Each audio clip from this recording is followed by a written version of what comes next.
Welcome to Citizen AY, the platform where we speak truth to power. Watching Citizen AY live. What you see on the screen is not a test. It's something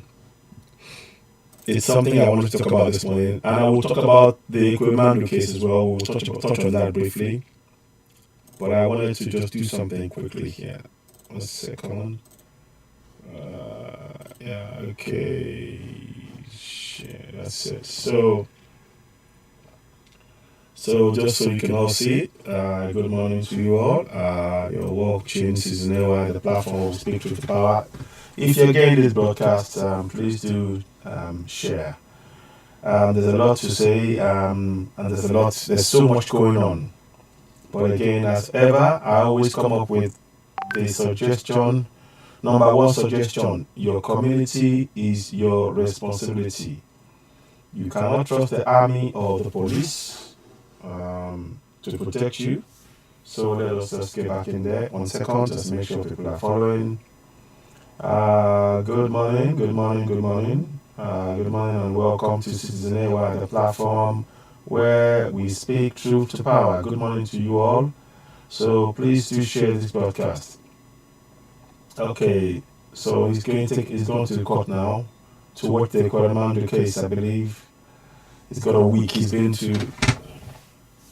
We will touch on that. Yomi Koiki has actually been to.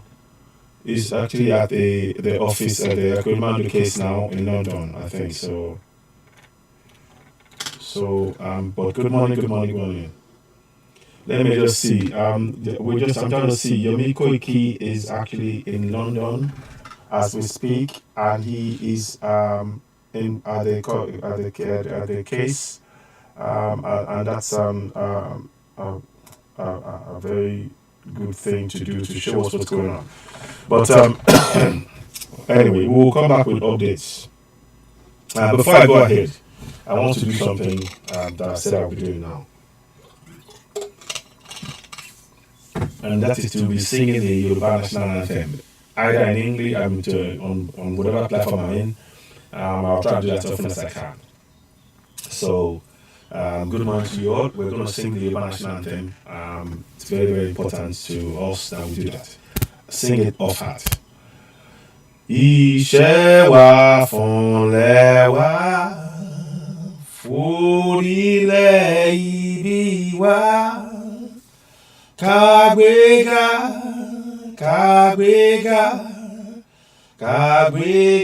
fáyẹ̀rí. Ìgbàgbọ́ wa ni pé bá ti bẹ̀rù làbọ̀ mọ́. Ká ṣiṣẹ́, ká jọlá. Ìṣọ̀kan àtòmìnira ní ẹ jẹ́ ká máa lépa. Tẹ̀síwájú fọ́pọ̀ ire àtòhun tó dára.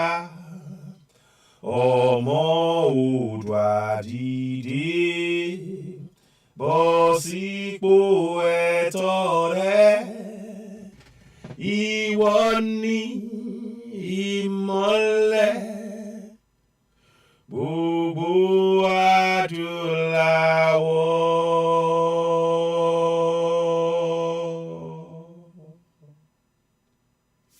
Good morning to you all. Good morning to you all. Yes, like I said, we might go swing over quickly and have a look at what Yomi Koiki is doing in terms of seeing the case about Equimando, because I saw he's on the platform. Let me just check that briefly. I'm going to first do something quickly. Let me quickly check that behind the scenes here as well, and then I can bring it to you. But today's broadcast is why we need to dismantle contraption Nigeria. And it centers on the death and enforced retirement of Galant, Middle Belt, and Southern military men and women, from officers to general. It shows the zero regard that contraption Nigeria has for the lives of indigenous people. So we're saying break it up. Yoruba nation, Biafra nation, Middle Belt nation. We're saying that. Unashamedly, we're saying that. And the reason why we're saying what we're saying is apparent to many of us. Because our lives don't matter. I will go and look into the case of the Oduduwa today, and we'll go into detail about it. I will talk about the recent Major UJ Undianyede, who committed suicide. These are all gallant men. Major General Olusegun Adeniyi, who raised the alarm about the lack of equipment for Nigerian military, as against the equipment that the federal government is ensuring that the terrorists get. And because he raised the alarm, he was demoted. All of these are indications that we are second-class citizens in contraption Nigeria. We are second-class citizens. But let me just quickly go into what is happening regarding the update from Yomi Koiki. So I want to bring that because we are working together on all of this, and it's the central plan. I want you to know that everything that we're doing here is all about ensuring that we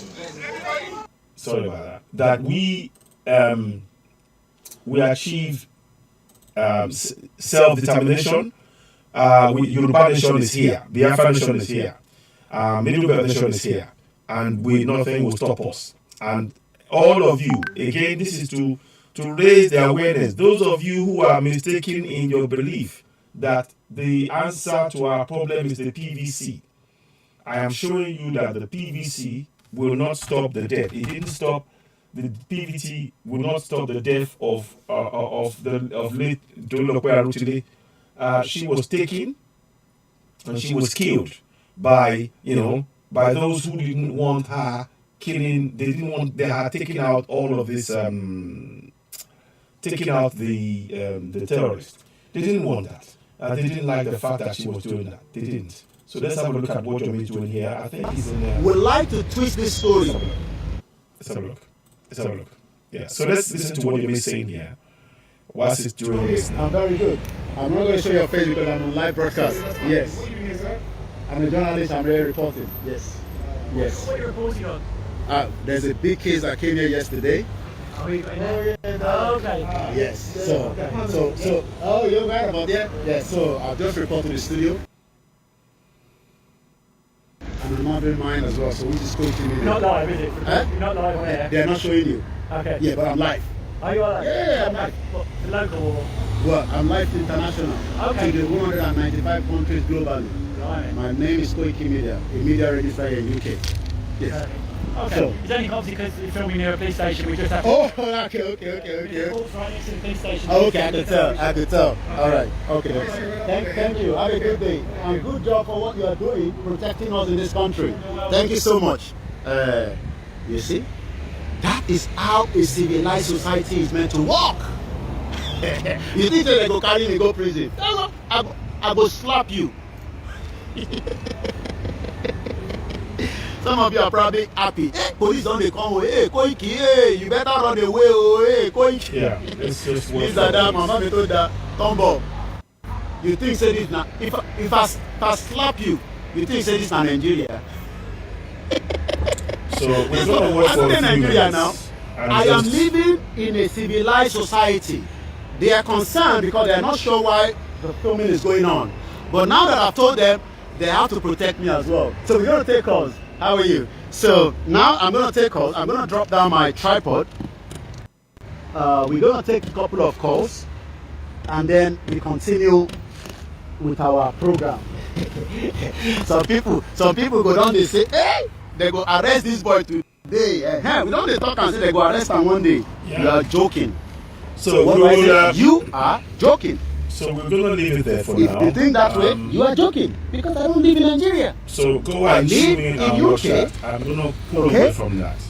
Now, I live in UK. So where we respect we're human going to pull life. away from that. We're going to Okay. pull in that from that. So Listen now I'm going to sit So down now, and we'll We're come gonna back to take it. calls. We'll come back to it. and then Let us see what they can do. That's Yomi Koiki Live. I'm even looking Great. at Doing a where great, we can sit down. fantastic work. This is a cool place. So So we're Let going us to take see. calls. Let us see how it goes. So You see? let me just. Officers, what you guys don't understand is they don't joke with security in this country. When you see it, they've already seen me. They were concerned. What is this guy doing here? You know, what could he be doing? What is the purpose of saying there? But now that they can confirm that I'm just doing my job, just as they are doing their job. My job do not disturb their own. My own must not disturb their own. That's what a lot of you don't understand. So when we are saying that Nigeria is a crime scene, we know what we are talking about. So we're going to take calls. Let us move away. I'm going to pull away from that for a little bit. Thinking maybe I should find somewhere much better. Okay, so Since we we've will already seen the come back calls, to that. let me get somewhere much better where I can sit down properly, We'll come back. and then we can then take calls. So let me go and find some. So that's Yomi. We'll monitor that and we'll give you updates. We'll give you the updates as we go along. But what we want to do today, and great job to Yomi, fantastic work done by Yomi. So we'll be monitoring what he's doing there, and that's a great job by him, bringing awareness about the case, about the Koramandu case. You can see the police officers were asking him questions. We're in a law-abiding nation. Interestingly, the nation that is law-abiding here is doing everything we can to ensure that we remain in the jungle. And you see the juxtaposition of things. You know, it's not on. That should not be happening. But anyway, enough of that. Now, the reason why we're here is what I'm going to try and then we'll come back and to speak to you, and you can take calls on the later on. I might take calls later, but what I want to do is to really look at something that's very, very quite a concern. Let's see. I might have to take down one or two things because I don't want it to slow down a lot of what we know. Let me see. Okay, so let me just. Sometimes it might be a bit much in terms of things, and I'm trying to bring that to your attention. Okay, just give me a minute, please. Just give me a minute. I'm just trying to make sure that this thing, because I noticed the broadcast is somewhat slow, and I don't want it to be slow. Look, we need to support our media, support all of us who are doing this work in what we're doing here. So please don't forget to go out there and subscribe to Season AY on YouTube. You really be doing us a great favor by doing that. Just want to make sure, because suddenly the thing is slow somewhat. But I hope we can give you that information, because there are key information that we, that we want you to be aware of. Like Yomi is saying, the fact of the matter is that we live in a society that is lawless, and what we're trying to do is to bring that to your attention, and make sure that we collectively work together to free ourselves from the bondage we're in. Again, like I said, one of the things that we should do, I want you to really bear in mind in all of this, is this: set up community action plan against terrorism. I'm only going to give you that. The headline, because I don't want. There are more information to give about that, but that information that we're trying to give to people on ground as things develop. But here's where you come in. You can help us grow that platform by subscribing to Citizen AY on YouTube, and we can reach more people. Now let us show you the plan itself now, in terms of we're not going to go into that other one there. This is the one we want to look at today. We're going to talk about what we came to speak about, and we will touch on the Buratai, who's been arrested also. Well, not arrested. They found lots of things in his house. There's a report about that. We'll talk on that later on. But let's go to this one first. So, and I want to thank you all for joining. So here we go. Let's see if you can see it. No, sorry, go back a touch. Let me see if you can see it. All right, I just want to know that you can see what we are indeed saying. Yes. So now let me move this here. So this topic today is about trying to make sure that you can we follow what's going on. For those of you who are supporting One Nigeria, I want you to understand something. Your life as an indigenous person, as a Middle Belter, as a Yoruba, as a Igbo, Your life means nothing to these people. It's zero. It means zero. Zip. Zippity doo dah. It really doesn't matter. As far as they're concerned, it doesn't. So let me just go back in here. I want to make sure I'm sharing the right screen. So let me just check. I want to make sure I'm sharing the right screen. This is the one I want to share. Now, that's much better, I think. Okay, now. So now what I want you to look at is this. And I've got 3 different examples. And we're going to go into detail about these 3.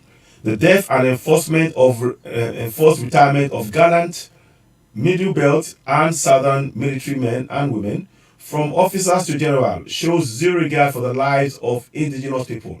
I'll break it up. Yoruba Nation, Biafra Nation, Middle Belt Nation. And obviously, let me just make an adjustment there. Let's make an adjustment quickly. I thought I had done that, but obviously I hadn't. So quickly, you'll just see it happening on here. Because I like to make sure we have the source of what we're doing, wrapped up. Sorry. Okay. All right. It's not going to do what I want, but that's fine. Okay.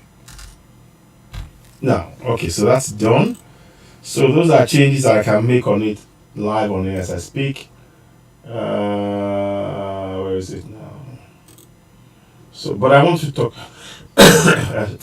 Forgive me if I'm a little bit, coughing and all that now, but it's just sometimes it does happen. Now, so we have the name of late Tolulokwe Arutile. Many of us know what happened in that case, and I want to go into that case for a specific reason. Again, on the 18th of May, Major Undiandiede committed suicide. And then, of course, we all know about the case of the Major General Olusegun Adeniyi, who was demoted because he spoke up for his men.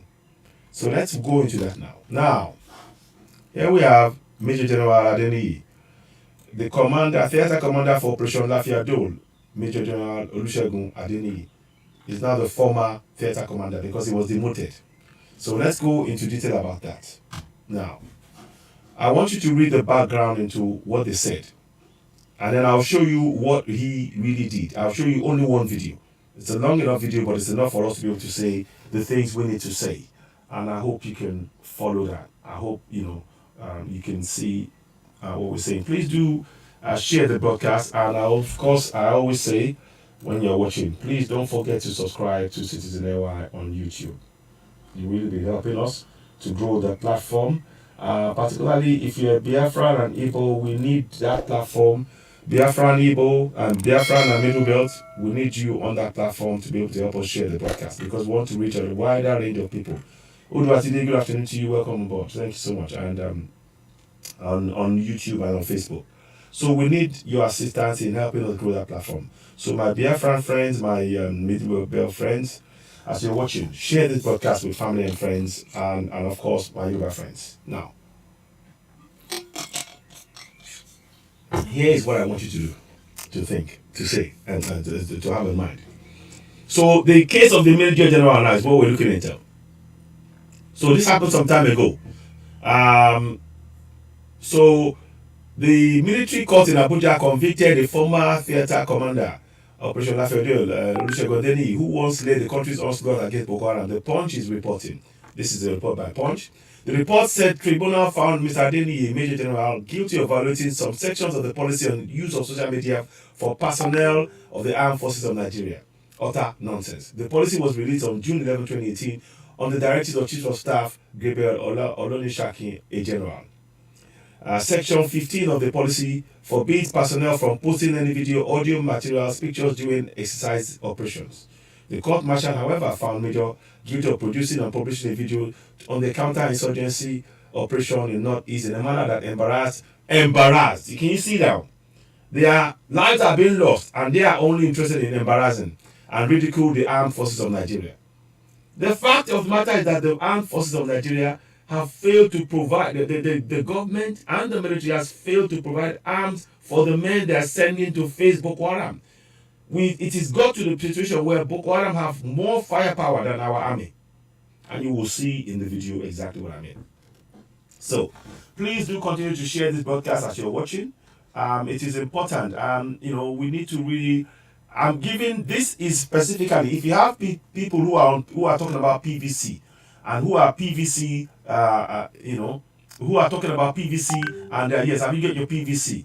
You need to understand that if you are not safe in your country and your life does not matter in your country, then there is no point in you having any talk about the PVC is useless. Any talk about the PVC is useless. So let's go ahead.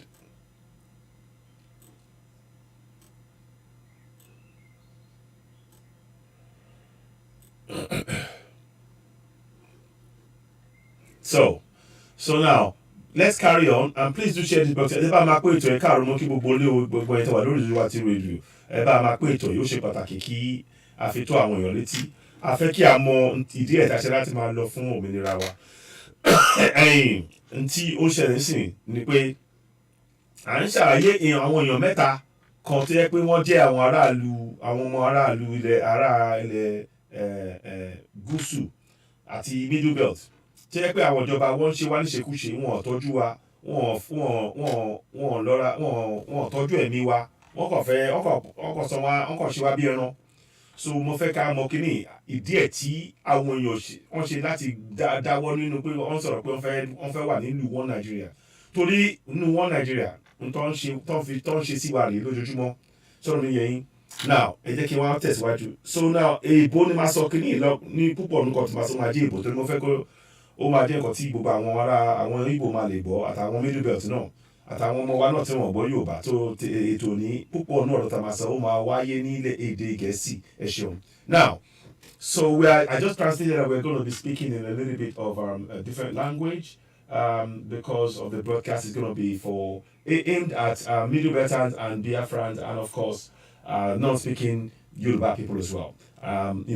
So we will mix it in between where possible. Now, so you can see now they said that the court martial found the general of producing publishing a video on counter-insurgency operation in the northeast in a manner that embarrassed and ridiculed armed forces. He was therefore ordered demoted by at least 3 years. His orderly Tokunbo Banda, a private, was also found guilty and sentenced to 28 days in jail with hard labor. The Nigerian army had in July ordered Adeyini to face court martial 4 months after he was seen in a rare video confessing that Nigerian troops were being outgunned by Boko Haram terrorists. He is explaining the facts. And they don't want a country that does not believe in people speaking truth to power. We don't want to be part of that country. The military wanted him to say, oh, they are fighting Boko Haram. But he was the one in the battle facing Boko Haram. And they were not provided with weapons. You will see shortly. Let's go ahead. So, now, sorry. Now, let me just go ahead. Can you all hear me? I hope you can hear me. Oh, the broadcast hasn't gone away. I'm hoping that the broadcast hasn't gone away. Something is just gone off right now. Let me just check. Sorry. Just trying to make sure that we got everything. Okay, let me check on another platform. Just want to know that you're hearing me because sometimes this thing do happen and I don't want it to be me talking away and then suddenly people will say no voice. So that's why I'm checking it as I'm going along every step of the way. So do bear with me. There is some sort of a delay. Let me just check that you can see me on other avenue. I think you can. Yes, you can see me now, I think. So we're trying to work on that. Okay. So now, then it goes on to say, further on, it goes on to say, Nigerian army had in July ordered court martial for 4 months after he was seen in a rare video confessing that Nigerian troops were being outgunned by Boko Haram terrorists. Mr. Aderi was leading a large troop of soldiers on a special operation when they came under heavy attacks by Boko Haram. The commander was seen in 2 or 4 video clips recorded situation report to the chief of army staff Tukru Bustai, a lieutenant general. He blamed the deadly attack his troops suffered on very wrong intelligence assessment earlier conducted before they deployed. And yes, he had to do this because the killings, if he did not expose this, something had to be done. And to demote him for exposing this and making sure that the military, as we speak now, the military haven't got equipment. So what has changed? What has changed? Since yesterday, we have been met with very strong resistance from more than pockets of Boko Haram. And speaking on the intelligence, when an intelligence now sends you into an area, knowing you are under-equipped, knowing you haven't got the right weapons, what is that intelligence trying to do to you and your men? Knowing that you have not got enough weapons, because that's what he said. The intelligence report told them to go there. Knowing this fact, was that not to put him and his men in danger? I just want us to think about that for a second. I want you to entertain that possibility. And when I play the video, you can now begin to make sense of what we are really saying here. That the military, they do not count the lives of Middle Belters and Southerners to be worth anything. Because when you send men into a war zone, into an area where terrorists have got more firepower, and you deliberately give them engines that will not work, not enough petrol, no equipment, no defense, nothing, they will be picked apart. They will be shot to pieces. And that is exactly what happened. So he was right to raise that alarm, because by raising that alarm, it is more than likely that General Adeni, he saved more lives because of that broadcast. Because whoever sent them that misinformation about the unawareness of the Fulani of the Boko Haram terrorists was sending them there to be massacred. Let us speak truth to power. And so those of you who are talking about one Nigeria, I want you to understand that in your one Nigeria, a Middle Beltan and a Southerner, their lives are put in danger within our military. That is the reality that we face. You can disagree all you want. And here is evidence of why I'm saying this. The federal government of Nigeria have pardoned 35,000 Boko Haram terrorists. The federal government of Nigeria have pardoned and reintegrated 35,000 Boko Haram terrorists. Let me show you again why this is important. Let me just get this to you. I'll get you that thing in a couple of clicks now. 1 second.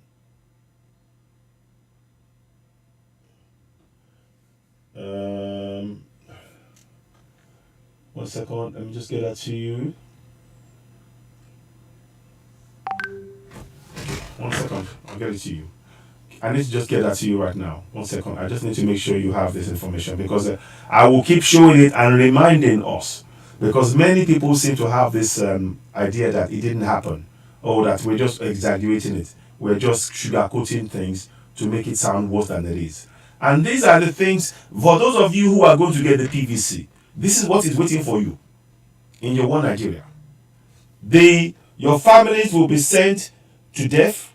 The women, listen, they will be sent into Sambisa forest, and they have been sent there to be killed. And when they're killed, you already know that your widow pension, you don't get it. In fact, they don't want to pay. Some people are killed for years, and they say, oh, they're in service, and they keep them waiting. They don't pay anything to the family. So what tell me exactly what is the point of this idea of believing in one Nigeria? You know, I just want to really reiterate this point to make us understand that, you know, we need to really wake up, you know, and stop believing the lies, and stop falling for the tricks that they've done, pulled over the wool over our eyes for so long. So let me show you what I mean now. Let me just see. I'll get you this picture, this thing.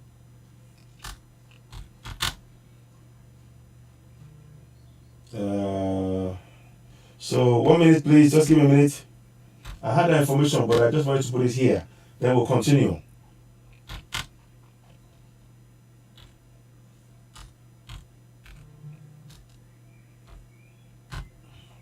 Oh, minute, please. Sorry about that. 35,000. So here we go. So let's do this again. So now,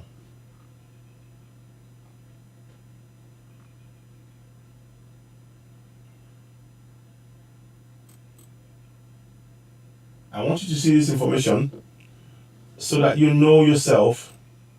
I put it up before, but I'm going to just show you again. The reason why, so that you understand that there is no misunderstanding as to exactly what they were trying to do. Governor Zulum says that terrorists, repentant, over 35,000 repentant terrorists for reintegration. Over 35,000. Now, so you can see that information right there. And the reason I put it there is just so that we understand, particularly those of you who are going to go for PVCs, you need to understand that when you go for PVC, you are protecting the terrorists who are coming to kill you in your community. You are better off breaking away from contract in Nigeria. The army is designed 35,000 terrorists. You can see it in the picture there. Just make sure I want to see that you're getting that picture. You see that? So that is an important information right there. So let's read a little bit about what it said. Then I'll come back to what I was doing before. So it says here. Governor Babagana Zulum of Borno State has said that over 35,000 repentant Boko Haram and Islamic West African province terrorists are being disarmed for reintegration into communities. 35,000.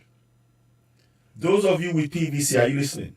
So when they say they are repentant, it is all a lie. Because they take the guns, they put them in the army, and the army is now in the south. You need to really understand what is going on. That's why we're bringing it to your attention.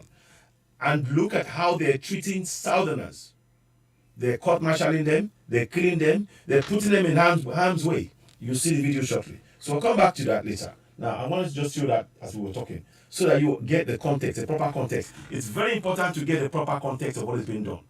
And all of this is to, if you have Biafran friends and Igbo friends and Middle Beltans who are still supporting one Nigeria, Igbos who are supporting people from Southwest and Southeast and Middle Belt supporting one Nigeria, send them this video. They need to know.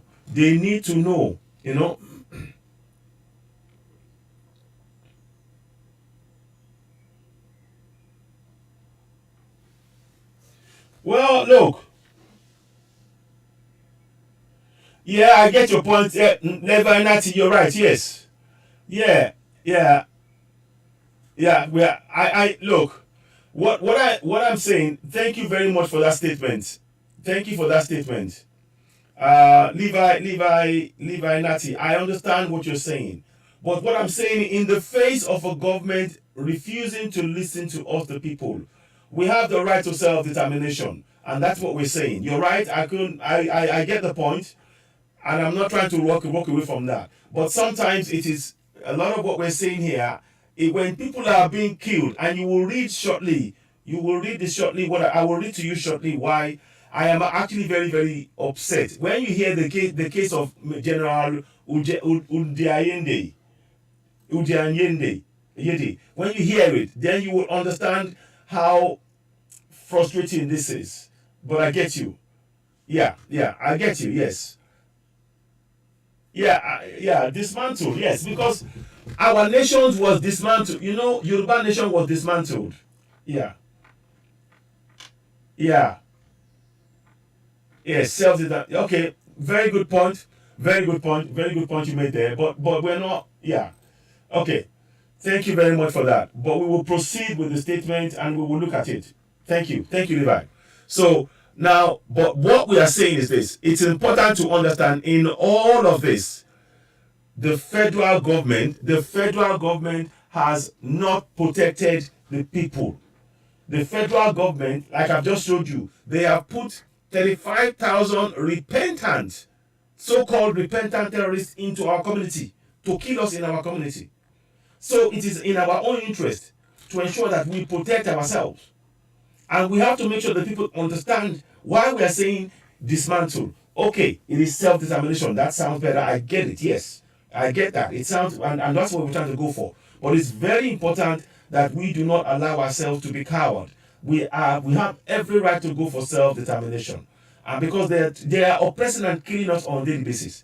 Nobody has been the same, and the people are being killed in Owo. People are being killed in all over the southwest and the southeast and middle belt, and nobody is ending up in jail. How many Fulanis are ending up in jail? And they keep telling us to believe in one Nigeria, and it is our land. We, the indigenous people, are sacrificial lamb for one Nigeria, and that is why we're saying what we're saying. But I understand what you're saying, and thanks for that information. I appreciate that. Now, let's go on to what we're saying here. So, he blamed the deadly attack his troops suffered on very wrong intelligence, and that's what I mean. They are sending us to death. It's very important. I just showed you. They pardoned 35,000 terrorists. In the middle of pardoning them, they are sending our people, Middle Beltans, Biafrans, Oduduwa people. They are sending us into Sambisa forest to be shot at with terrorists that they've given firepower to kill us. And they're not giving the army the same firepower, you know? Yeah, in the last 2 hours, somebody just said, so can you give me the details about that, please, Levi? Can you call in? Levi, I've got my phone on. Do you want to call in and give me update on that if you can? If you got that, or send it to me, then I'll have a look. I'll have a look. We are getting reports from that apparently there's a fresh incident in Oyo State in the last 2 hours. So let's go and look at that. So let us go and look at that as we speak. This is why I'm saying we cannot. You see, if one Nigeria, if they have been stopping the killings, then you can talk about one Nigeria. This killings going on is clear intention that their one Nigeria is to exterminate, carry out genocide against Middle Beltans and Southerners, and that's why we need to speak. So let me just bring this up. So it says here, terrorist attack in Oyo State. So let me just see if I can find that. So all of this in Oyo State. Again, I've said it before. In all of the states now, we need. Okay, no problem. Don't worry. I'll find it. I'll dig into it. Let me just see what's going on. I'm gonna find out. Anybody got that information? Let us know. So,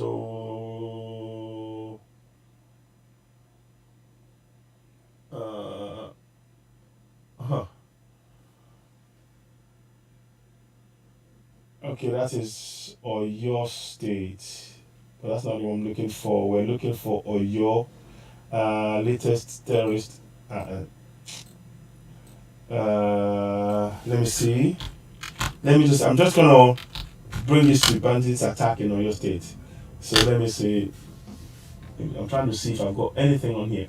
So far, I haven't got that information. If anybody has an update about a possible attack in Oyo State right now, then no problem. Let us know. Get in touch. The phone number is going to be switched on, so you can call in and give us that update, and we can share it with the rest of the Biafran and Yoruba and Middle Belt communities. Very, very important. Baba, okay, thank you. I'll have a look. Thank you for that information. I'll have a look at it, and I might get in touch with him. I think I have his number. I'll find out. So, what do you mean? What's going on?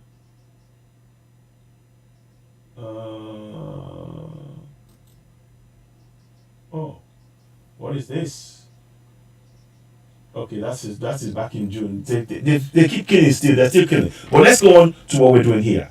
Let's finish this. So now, what am I doing? What am I saying here? Every step of what I'm going to read to you here, you will see that. Let's go for order.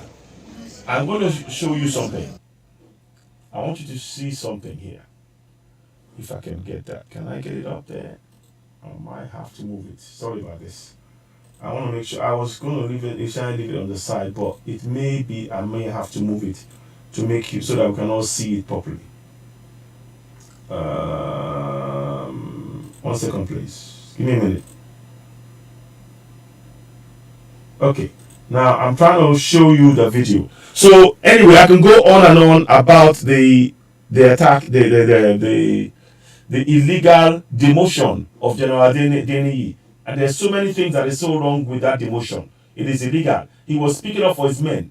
He should be given an award for raising the alarm, because by raising the alarm, he actually saved the lives of many more of his men.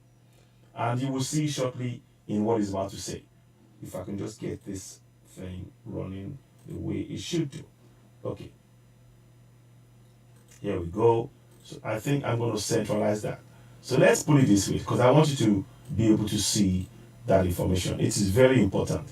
I'm going to put it in the middle here. And, we will overlay that. Now, I want you to listen. Listen to General Adeniyi. This is back in 2018, I think it is, if I'm correct. Listen to General Adeniyi. Listen to what he's going to say here. And these are, bear in mind, the Fulani terrorists have shot at and killed these men who have not been given the right equipment. The tires on the car were flat. They had not enough military support. The intelligence was wrong. There were more of the people, the terrorists there than they said, and with heavier firepower. Listen, here we go.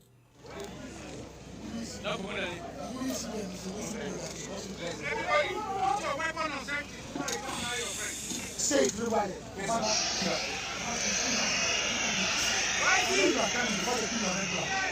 That is not the time to cry. Look at me. That is not the time to cry.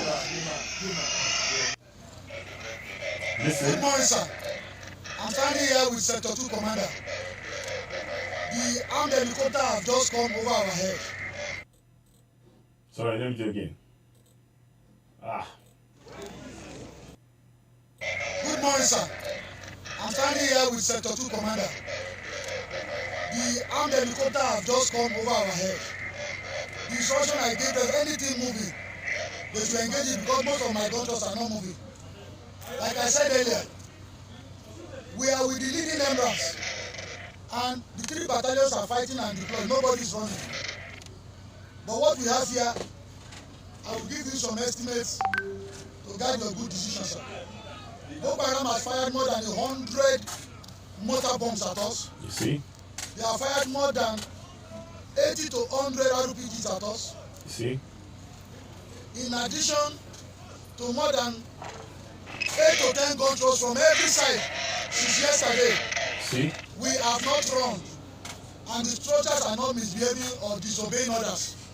We have casualties. I will come and see you in person on what we need to do, but we are not running. Neither is any soldier misbehaving or running. So if you can look at that, that's one of our emerald tires that is not run flat, that bullet tore. We have used more than 20 emerald tires here. You see? That's another one, sir. See? We have changed close to 250 e-loss tires due to the terrain. This is what we are facing in the Timbuktu Triangle, sir. But we are not running. We are fighting as a system, and we are doing our best to contain the situation and to achieve your mission, sir. Here our troops injured. See? See that? By raising the alarm, he saved more lives. Because they were hoping that they would take... look at the equipment they were saying. They are ill-equipped to fight this war. Sir, the soldiers are not running.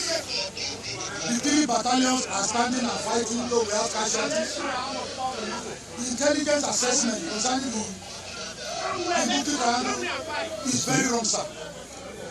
Since yesterday, we have been met by very strong resistance, more than pockets of Boko Haram. This morning, from every flank, not less than 15 gun thrusts are facing us. See? These people have fired more than 100 RPG at us, and have fired several mortars at us. And they have fired more than 100 RPGs and so many mortars on us.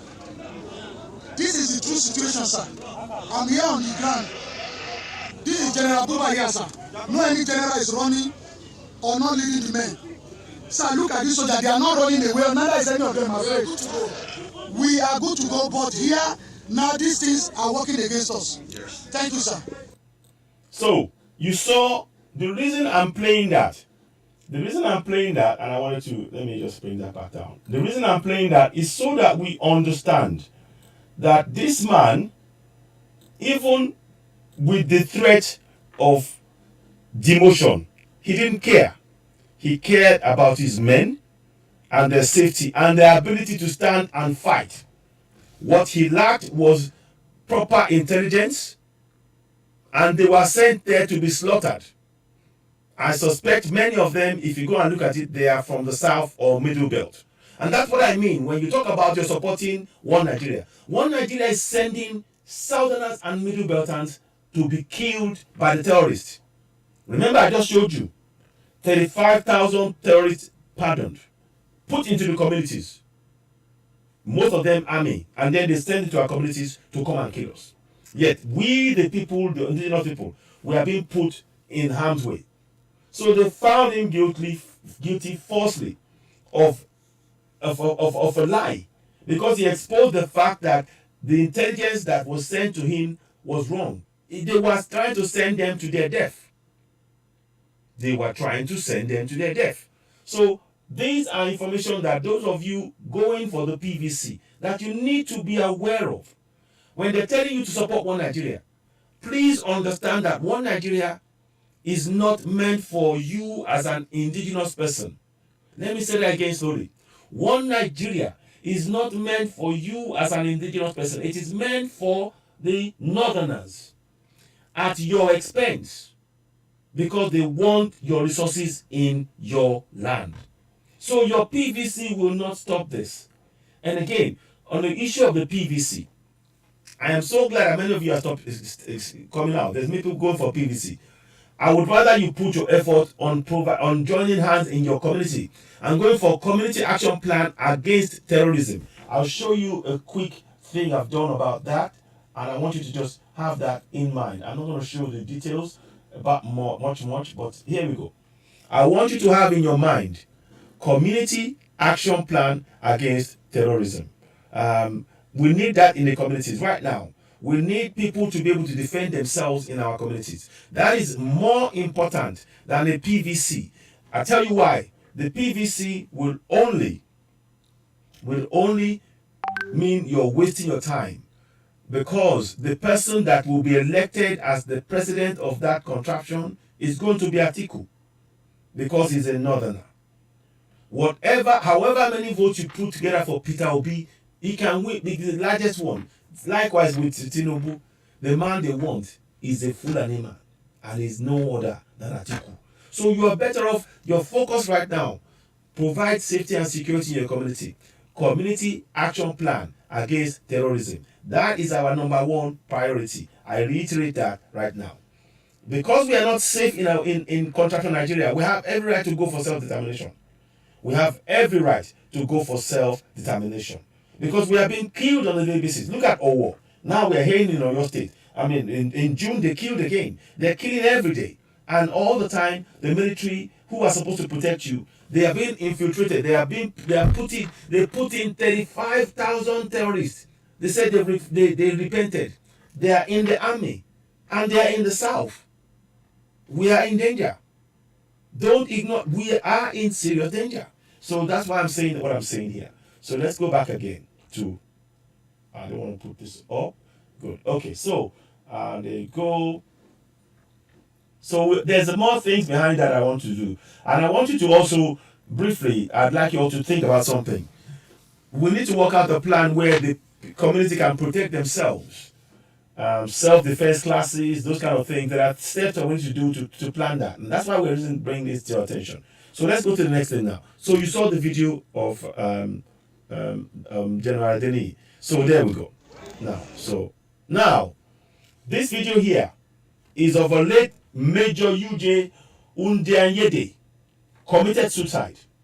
May his soul rest in peace. Now, we're going to read in detail what he went through. Again, this is for those of you who are supporting One Nigeria, who are going for PVC. You need to understand what Nigeria really is doing to you as a Southerner, and they're keeping it from you. Let's have a look at how we're going to do this now. So we're going to read it a bit more detail now. Here we go. It's a long read, but I'll read it. It's on the screen. On the 18th of May, 2022, the country was awash with viral news of Major UJ Undianyede committing suicide. Who is he? Why will a major kill himself? Why will an officer that was about to be promoted to lieutenant colonel kill himself? 4 months into his promotion, Major UJ Undiayende, may so rest in peace, was a battalion commanding officer who was very ruthless with Boko Haram terrorist sect. He led many clearance operations in the northeast, dislodging Boko Haram in their numbers. His great service to Nigeria eventually led his untimely death. His action to summarily execute those captured terrorists didn't go down well with some vested interest within and outside the army. So they called for Major Undiayende's head. That was the beginning of his many troubles. That eventually led to his death. His problem in the army started when him and his boys arrested some Boko Haram confirmed terrorists and handed them over to his superiors. He was just doing his job as a disciplined soldier. One day, him and his men came under heavy Boko Haram attack that almost claimed their lives. Listen up. So, Major UJ Undiayende and his men traced and arrested some of the insurgents who attacked them. But he was surprised to find some of the terrorists had previously arrested and some of the terrorists. Listen, oh, listen. I want you to listen. Those of you supporting One Nigeria, listen, oh, listen. Let's go back again. So Major Undiayende and his men traced and arrested some of the insurgents who attacked them. But he was surprised to find some of the terrorists had previously arrested. He had previously arrested and handed over to his superiors among the attackers. Meaning that the people that he arrested handed to his superiors, they were let go and they came back to attack them. Are you following me? Are you following what we're saying? Those of you supporting going for PVC, it is important. Type 1 if what we're saying, if you understand. If you have anybody who's talking about PVC, send them this video. Because they need to understand that One Nigeria is sending up the indigenous people to be killed by terrorists that they let go. And I told you before, don't take my word for it. You can get evidence of what I'm saying here by simply, let's go back again and go and show you, where was that thing? I want to show you what I saw earlier on. No. Where is it now? 1 minute. I want to show you, is that it? Okay, 1 minute.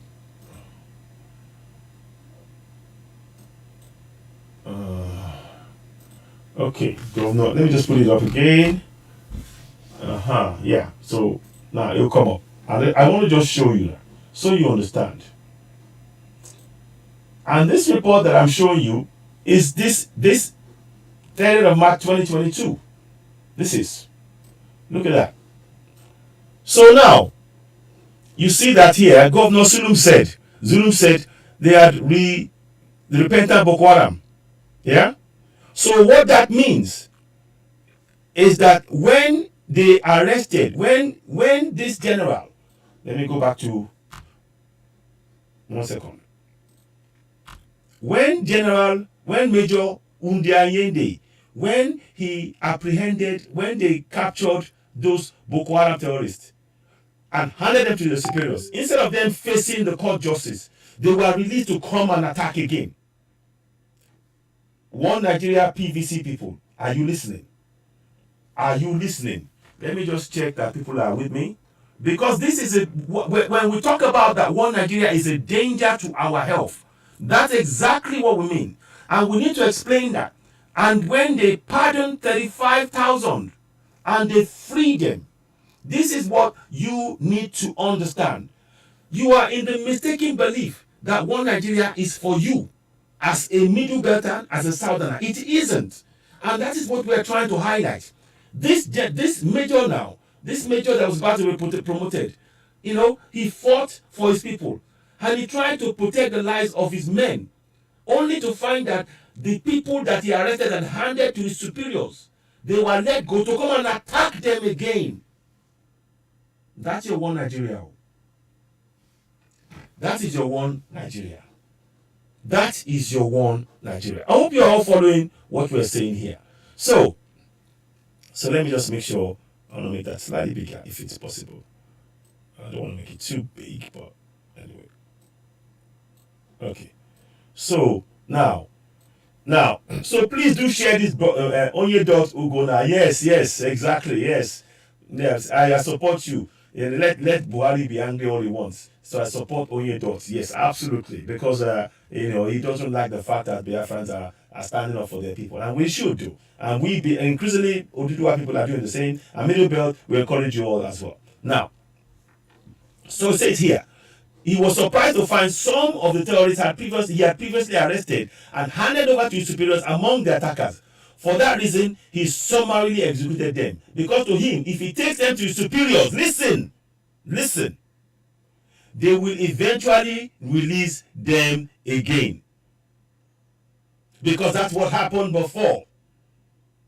And those terrorists will return back to the forest to continue with their terrorist acts. What did I tell you before? Remember I showed you this? Where is it now?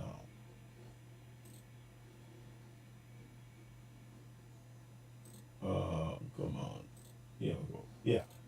Remember I showed you this. And I may have to do something quickly, but I will, no, not that one. Sorry about that. Nonsense. This is what I want you to look at. Let's see if I can do that. You see that? You see 35,000 unrepentant terrorists. That's exactly what happens when they capture these terrorists. Instead of putting them in the courts, they are let go. That's in your one Nigeria. Do you see? Are you following? Are you following what is happening? That is in your one Nigeria, and that is what the general and that major faced. So he took a decision to stop his men being attacked by the same people they arrested. So they're spending to arrest, when they arrest one Boko Haram, they are going to then have to go to and by the time sometimes they'll get killed. Nigeria is not for us. I hope you're on it. It is not for us. Because you can see that the entire system, the federal government is funding and pardoning terrorists at the expense of our own military. Particularly if you're a Middle Beltan, if you are Igbo, if you are Yoruba, you are expendable as far as they're concerned. Your life means nothing to them. Your life means nothing. Please share this broadcast. Share it. Don't forget to go and subscribe to Citizen Ewa on YouTube. We do need your help to grow the platform because of what Facebook has been doing of late. We normally have a lot more than this, but Facebook have really brought things down. So go ahead and subscribe to Citizen Ewa on YouTube. Hit the notification button, and of course, give us the thumbs up. And of course, don't forget to subscribe to us on Oduduwa TVRadio as well. Now, so let's go on and read. So, because to him, if he takes them to superiors, they will eventually reach them again. And those terrorists return back to the forest and continue with the terrorist acts. So Major Undiayinde didn't bother to inform superiors before killing them. I understand that. But in the face of war, when you're facing war and you know what is going to happen, they're going to be bogged down with the same people, and ultimately they will take their lives. And they haven't got the right equipment. Now, he was framed up and arrested and accused frivolously. Claims those fighting him couldn't substantiate with evidence. Obey the last order in the military, and you must not oppose your superior. Didn't allow him enough listening ears. His voice was too lonely in the wilderness. No one cared, see, to give him a listening ear or see the reason why he had to kill that terrorist. Why did he take such action? Those in bed with a vested interest in prosecuting. And here is what I want you to know. What they are doing, those in government, remember, I will show you again.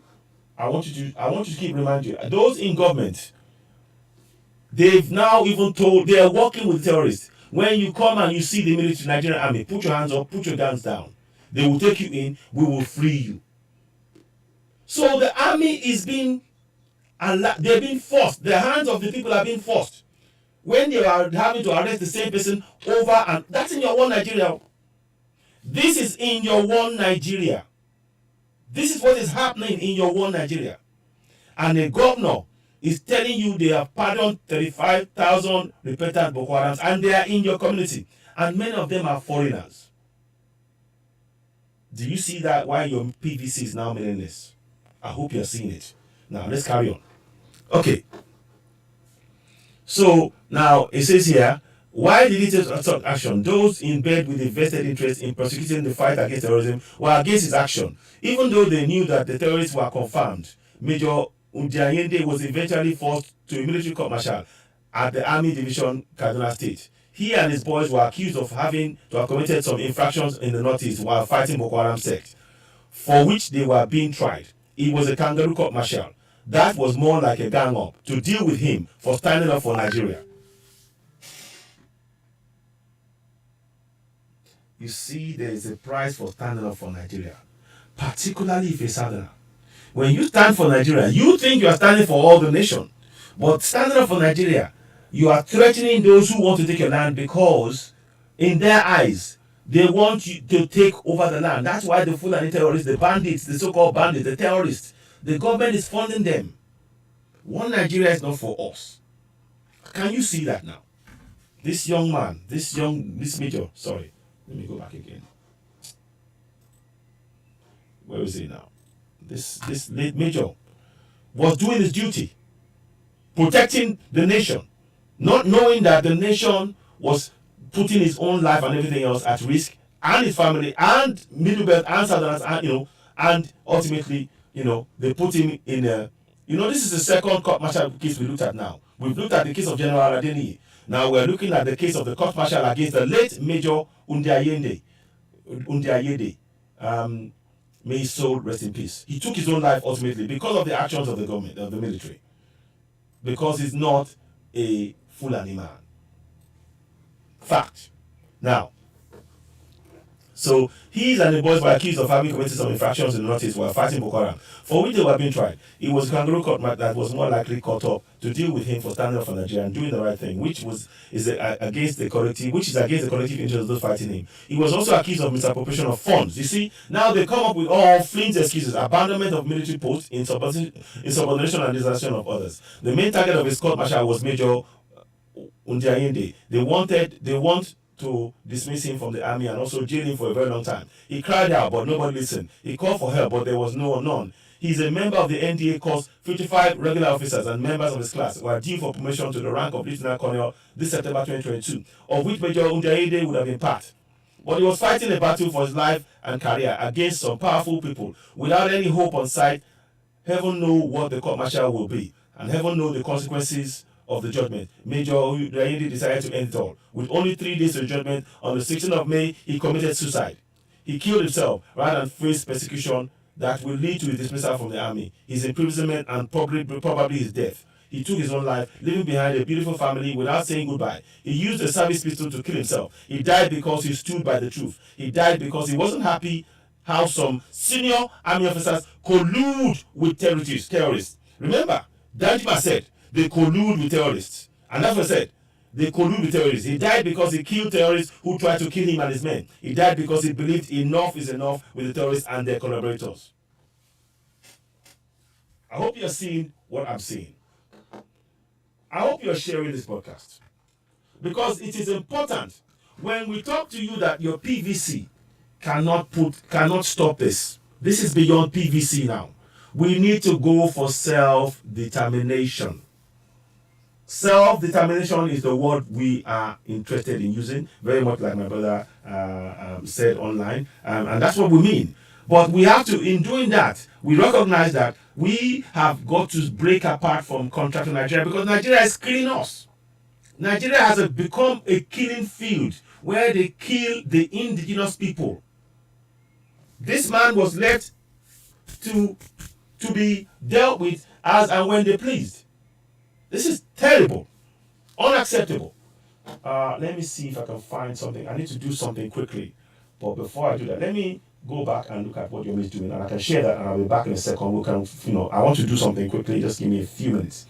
So we will get Yomi update on what Yomi is doing. If he's still there, and then I'll be back in a few minutes myself. Let me just check something. So there's one more case I'm going to go into detail. So you now understand when we talk to you about the fact that supporting one Nigeria is actually a danger.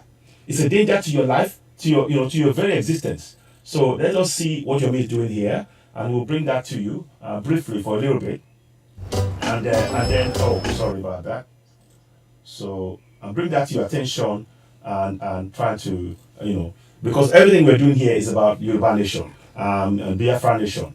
We have the right to go for self-determination. Nobody should stop us. Nobody has the right to stop us, and we will not allow that. So let's carry on. So it's very, very important that we continue in this protest and in this thing. So let me just go ahead and bring this to you, and give me a couple of clicks, and so we can get something done. I'll be back in a second. So we just follow what your mate's doing here, and it's a very good thing he's doing here, to be honest. So like 1 minute. So Walata, Walata Baoni. With this program, there's another vehicle coming this way, and I release my drive with that. You know, all these.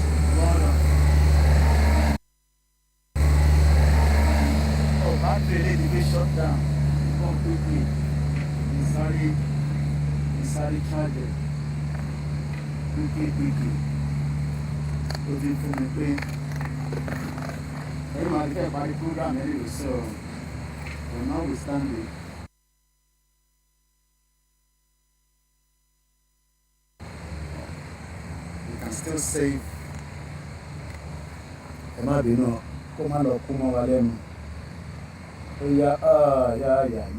Yeah. All right. Anyway, let me end the broadcast. I'm still live anyway on the Koiki Media. So, but come and disconnect it because I'm using the hotspot on this. So I'm disconnecting. So let me switch. Okay, it's back on. Anyway, your internet has been restored because it's been. You see, that's the good thing. Right there, Okpiamo iPhone me. I was using that other phone to hotspot, but automatically it's Erico show green. This is how life is meant to look like. Imagine you want to connect MTN on how many phones? So I'm actually connecting now one phone to 1, 2, 3, 4. So let me connect it to Koiki Media. So this is what we tell our people. It's entirely up to you to believe us. If you don't believe us that Nigeria can never work, well, I pray may Nigeria never happen to you. Because if Nigeria happened to you, you will go through a lot of stress before you know that that country is a total messed up. Have a very good afternoon. Just for the record purpose, today is the 24th day of June 2021. And as I always say, I am not the bravest. I'm just playing my own part in what we are doing and to enhance what we are doing. Nothing more than that. We have a lot of intelligent Yoruba people that are doing more than what I'm doing. You will probably not know them. You will probably not see them. But be rest assured that there are hundreds and hundreds of people that are working day and night so that the Yoruba nation can become a reality. So I can only do my best, and that's exactly what I am doing. I will continue to do my best. We are not going to give up. We are not going to back out, and we will try all our best. I think I will take this as the last caller. Hello, in my last caller, everyone's okay. Ekason, yawa.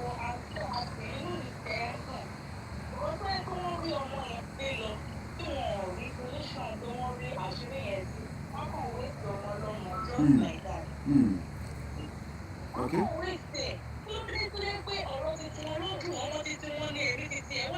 Yeah, I've been at Koiki Media.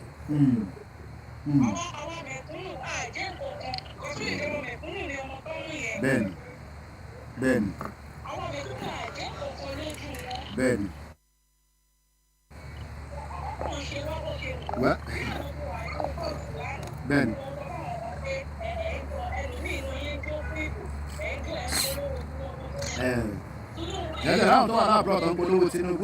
I think they're just selfish. They know that Nigeria is not going to work. Tinubu cannot fix anything. They know that. You know.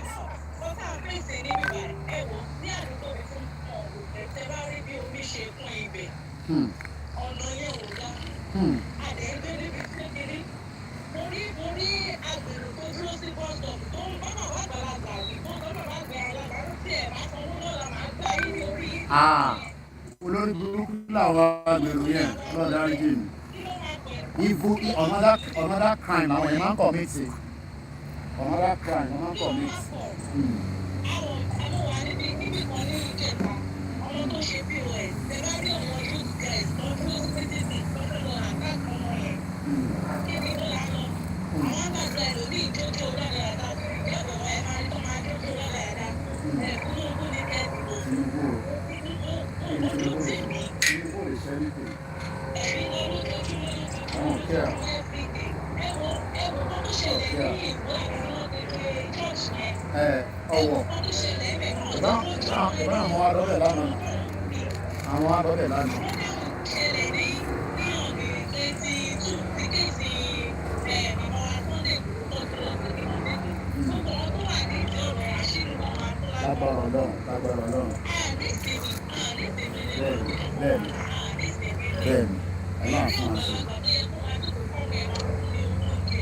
Thank you, people.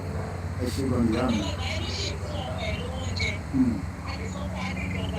don't have government. We don't have government. Ìyàwó ló fẹ́ jẹ yìí. Iṣẹ́ ní ẹ̀kan ṣe nísìn. Ìyàwó ló fẹ́ jẹ wá. Anílẹ̀ aní sọ ètò dá. So we're back.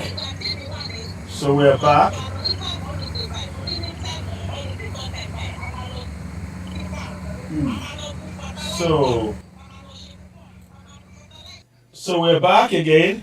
Thank you very much for that. You've been watching Yomi Koikide live at the location where apparently they held Ekorimandu. So there's a bit of information about that. He's been refused bail. He's been carried by all the. Sorry.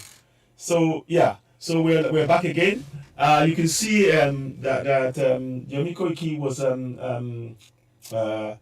right at the venue of the police station where he was reporting live. The man has been refused bail, as you all know. So, but what we are trying to do here is to give you updates about the reason why those with PVC should stop supporting One Nigeria. You need to stop supporting One Nigeria. One Nigeria is actually a danger to your health. It literally is. And as you saw, this officer here, I'll bring you a picture. He's now committed suicide, and unfortunately now, he will not be getting what is due to him, because now that's him. May his soul rest in peace. A fine young man that believed in that nation, but when they kept releasing, he would go and arrest Boko Haram terrorists, and when he arrests them, hand them to the superiors, only to find that he comes back and is having to come and to come and face the same men again in the field of battle. And he got tired of this. He got tired of this nonsense that this is not right, this is unfair, this is unjust, why should this be happening? And he decided, pushed to the point whereby, thank you very much, pushed to the point whereby he had no other choice. We need to really understand what is being done here. So please, those of you who are saying, oh, go and get your PVC, understand what you're saying. Understand the implications of you getting your PVC. What you need is to go for self-determination. What we need is to go for self-determination. That's what we need. Self-determination. And we're going to be going for that. And that's why we're trying to equip you with enough information. Now, the next person, may his soul rest in peace. You know what I want to do right now? I want us to do a minute silence right now for that major, because I don't want it to just be like that. So let's go and do a minute silence for the major right now. So sorry, this is the other one that we're going to come back. We're coming back to Arutile, and we will do another minute silence for her as well. But the major, I want to actually do that. So a minute silence for this major. A minute silence. We'll do it one by one, because they are. And this is where we need to show ourselves that we matter one person at a time. And the government is trying to tell us, the Fulanis keep telling us that we are second-class citizens in our own land. We need to tell them, in our own land, we are the ones who are in control, and we are going for self-determination. So, 1 minute silence for late Major Unde Ayende. 1 minute silence.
So, may his soul rest in peace.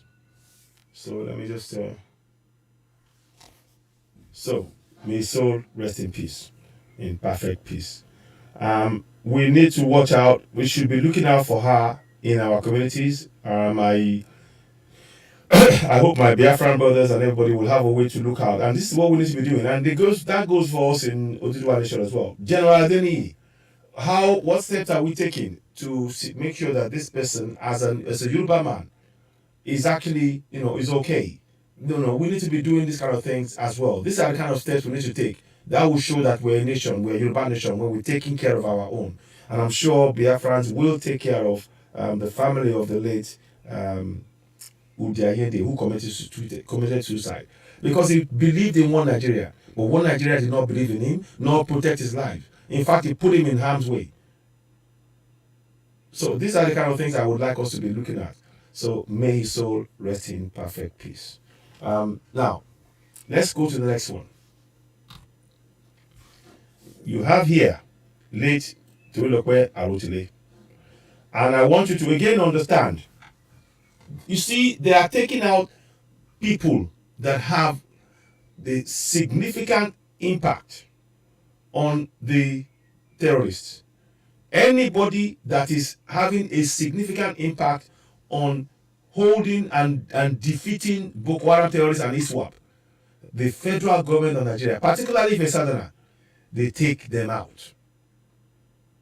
They left General Undi with no other choice but to take suicide, because they were going to court martial him and kick him out of the army, and livelihood for the family and everything else. And now that they've taken his life, the family as part of this is not going to get ends to meet. This is why I talk about us having to take care of ourselves. PVC is not the solution. It isn't. Now, let's go and read the case of late Tolulokpe Arotile. She was born, 1995, December 1995. Died July 2020. First ever female combat pilot in Nigerian Air Force. She contributed significantly to operations against insecurity in the Northeast. She would be with a attack helicopter. She was dealing mercilessly with the Boko Haram terrorists, but they didn't like it. The people, the power that be, that late Major Undi talked about, those powers that be, they didn't like the fact that Tolulokpe Arotile was taking out and killing all these terrorists. They didn't like that fact. So what did they do? She was killed in her base. They said a truck, somebody was driving and they hit her from behind, and she died of her head injury. And to show you that our lives don't matter, what did they do? They would not allow an autopsy. They lied that the family did not want an autopsy. They lied. I did a video live one time, I forgot it somewhere, where the dad of Tolulokpe Arotile spoke. Let me see if I can actually get that video. Let me see if I can get that video out. Because I know I did it some time ago. But I want you to know that these are the kind of things that we should really, not accept. We shouldn't. So, let me just do something quickly. Then I'll read a bit more about the case. The government said that the family wanted it done, closed up quickly. They didn't want it too long. They wanted it just buried. That is why they didn't do the autopsy. That is a government trying to hide. Again, remember, she believed in one Nigeria. And she was supporting one Nigeria against the terrorists. But the government was supporting the terrorists. And they used somebody in the base to kill her. They told her to come into the base. She was at home. They told her to come into the base. It was while she was in the base that she was killed. That's your one Nigeria. Now, let me see if I can find that video. So when we say that we should dismantle contract in Nigeria, because the contraption is about killing us. It is about killing us. We have to preserve the lives of the coming generation. So you can see now, I've given you 3 different people now. General Adeni demoted, court-martialed and demoted. Major Undiayende, he was going to be demoted, court-martialed and sent out of the army. He killed himself. And now, as you all know, I remember we had a lot of protests outside in the UK about this, about Arutile. I was at the protest. We stood at the Nigerian embassy, Nigerian embassy in West London. I was there. We protested when we didn't want her buried. We wanted an autopsy done. They didn't. They said what the family said. It's all a lie. Let me get you something. I'm gonna just show you a video. I wasn't gonna show that before, but I think at this point it's worth showing that. The point I'm making is this: if you're saying you support one Nigeria, where whatever point you go to in your one Nigeria, you are going to be put in harm's way as a Middle Beltan, as a Yoruba, as an Oduduwa man. Middle Beltan, Igbo, Yoruba man, Biafran, whatever you want. You are going to be put in harm's way because one Nigeria is not meant for you. They want it has to be only for Fulanese. Are you following me? This is their plan. And we need to wake up. Let me just put it in here if I can find that. Because we were outside the Nigerian embassy at the time. So let me see if I can find it. Yeah. So let me see if I can find it. It's back in 2020. So I'm going to try and see if I can get the video of that situation. That's us outside the place, but I'm not really interested in that at the minute. What I want to look at is what the parents said.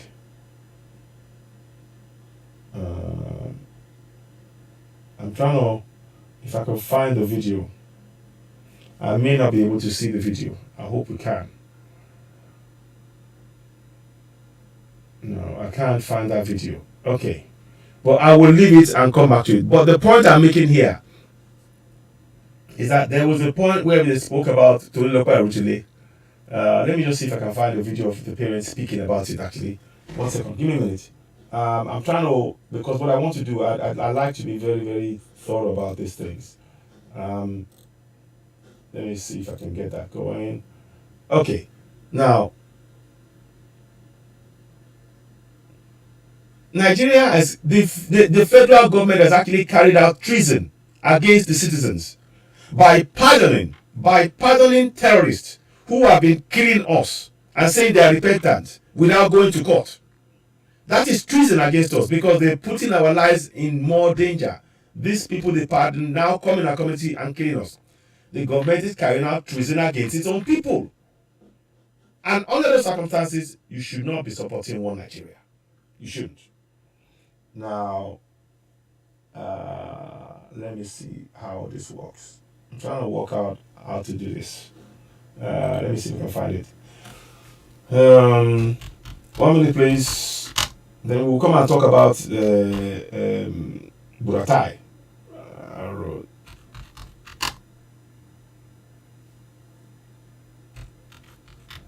Okay, let's have a look.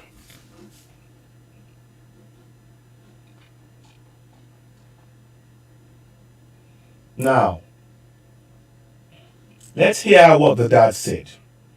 What his dad said. Let's hear. So we might listen to it for a while. I'm not sure yet.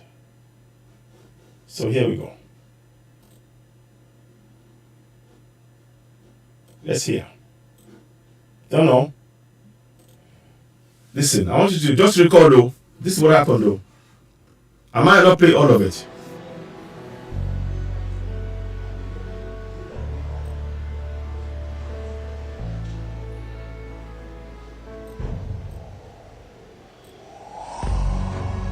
That's the parent, that's the dad, mom. The mom is there. It was around 6:30 p.m.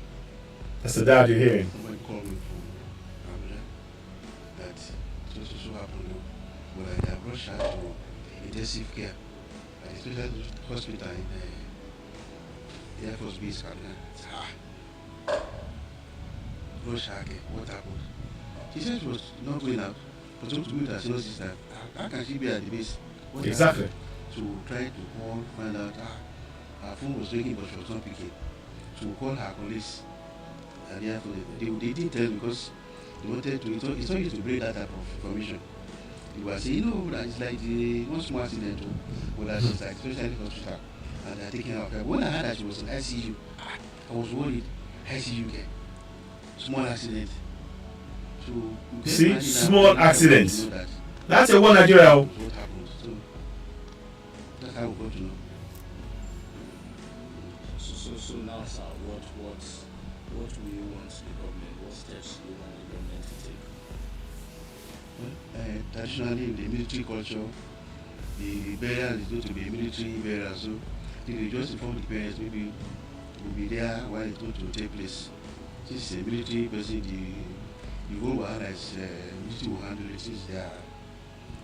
It's like they are picking now, so that's how far. But sorry that there have been reports and speculation around the town that it's like you brought some premonition that she was going to die maybe for the pastor and the family had been praying so hard before that day. No. That was maybe just rumor, never happened.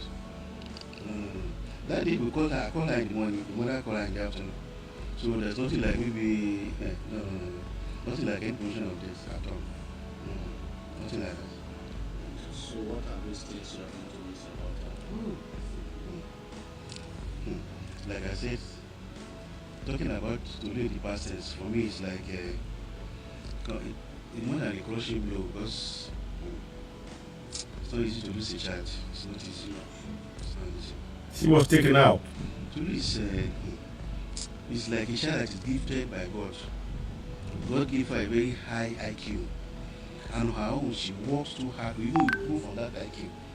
Whatever she lay her hands on, whether technical, whether social, whatever, she does not go out, apart from her job, or church, or pastor this, pastor that.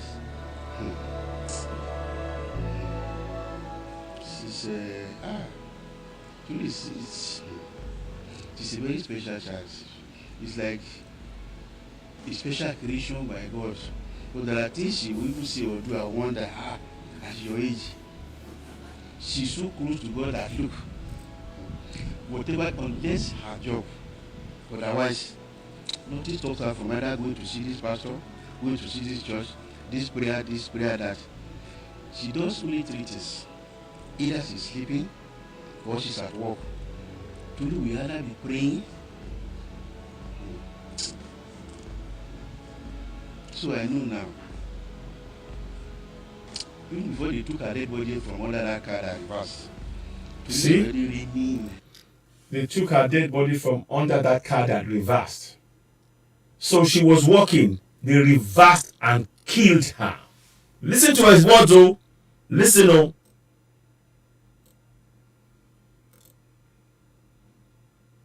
This church, this prayer, that. Listen. She does only three things. Either she's sleeping or she's at work. Today we either be praying. So I know now.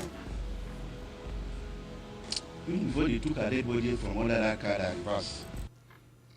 Did you hear that? A car reversed. A reversed car. She was probably walking away, no oblivious, and the car reversed over her. And they will say it was an accident. Can you see? That's what One Nigeria does to those who are trying to protect One Nigeria, who are Southerners, who are Middle Belters. This is not about trying to create division. It's about exposing the fact and why you should stop this idea of thinking that going for PVC will get you the One Nigeria. One Nigeria is for the Fulanese. We must go for self-determination as Biafrans, as Oduduwa people, as Middle Belt. One Nigeria is for the Fulanese because they want to create their own homeland at our expense in that contraption they call Nigeria, using our own resources and our own land. We need to reject that. May her soul rest in peace. I'll listen for a few minutes and I'll move on to the next topic. But Police already reading in heaven, Holy Father. She's there in paradise now, enjoying. That's my only consolation. To live with God. I'm sure they'll give her a very special place. Say, look, my King, from the one you have worshipped me, not just worship, but in truth and in spirit. Look, I don't even know what.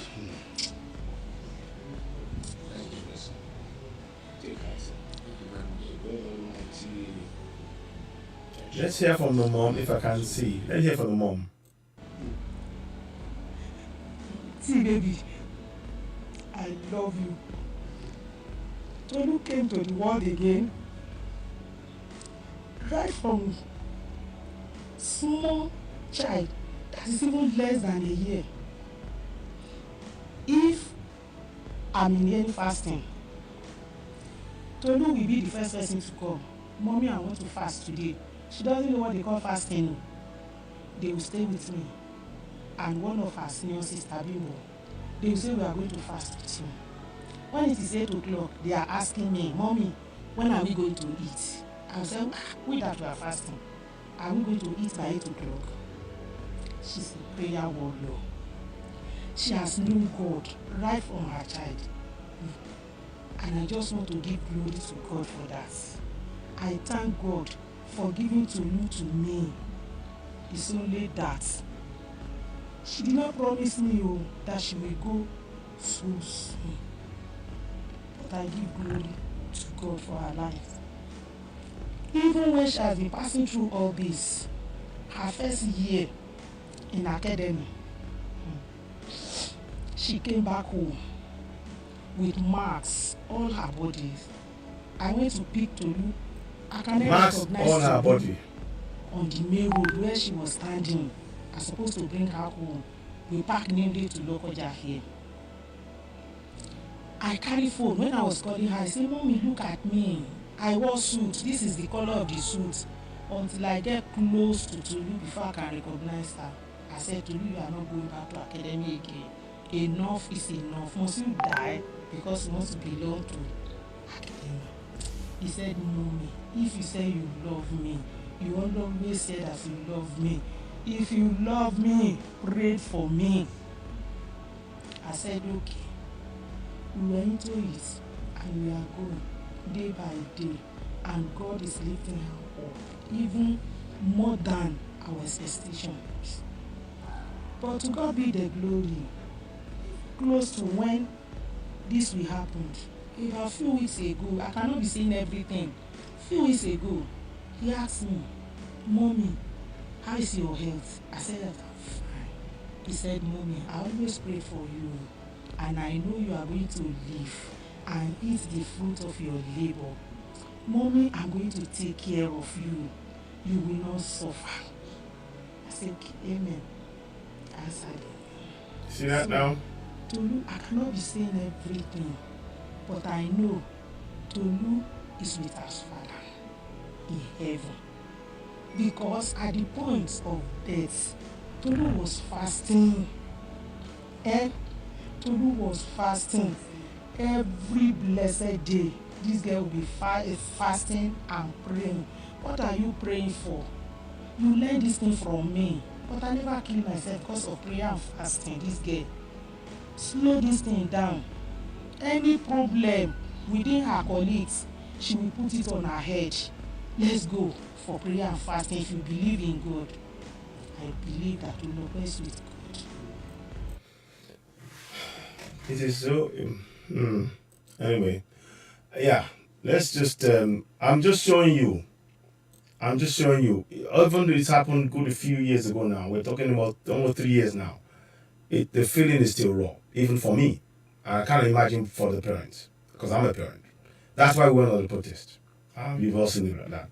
But what I'm pointing out to you here, is to understand, for you to understand that this idea of PVC being the solution, it is not.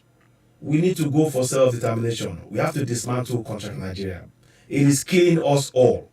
I've given you examples now. So now, let me show you one more thing about Tolu before we move on. Now, the government said, the parents didn't want it to be done. Here is what the human rights lawyer Ebolu Adeboruwa said. He advised the federal government against going ahead with the burial of flying officer Tolulope Arutile, which was scheduled for July 23. And in their anniversary, the anniversary is coming soon. Anyway, let's just the senior advocate of Nigeria said it would be better to conclude investigations into circumstances leading to Arutile's death before she is buried. Here's one of the things you need to bear in mind. You see, when you carry out a review and investigate things like that, it's because in future you don't want the same thing to happen. But in Nigerian government, they didn't even want you to be exposed. But you heard the dad said a man reversed, a vehicle reversed over her. So what was that man? And apparently it was supposed to be somebody that wasn't in the base. The review would expose all of this and make sure that the base is for people who are official staff working there, and they will be this can be done in that way, but they don't even want to honor the death of Tolulope Arutile. That's the point I'm making here. Everything I've said to this point is pointing out those of you talking about one Nigeria. One Nigeria, I've given you 3 different instances. They've either demoted somebody, caused the death of another one by threatening to demote him, and actually taking the life of another one. All the 3 people that you've seen in the video, they are all middle belt, either middle belt or southerners. All of them. And they've all complained about the same thing. Except for Tolulope, she was only about trying to help. But the people, those superior officers, they called her in. The person who called her in, why isn't there any investigation on that? Because she wasn't supposed to be there. They called her in. On her way to meet them, she was killed. She was killed.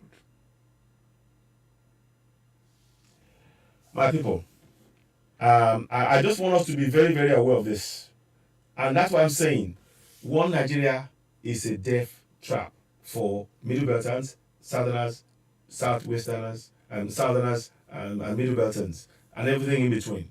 And we need to stop this idea that you think that one Nigeria is a panacea will cure. No, the solution to our problem is for self-determination.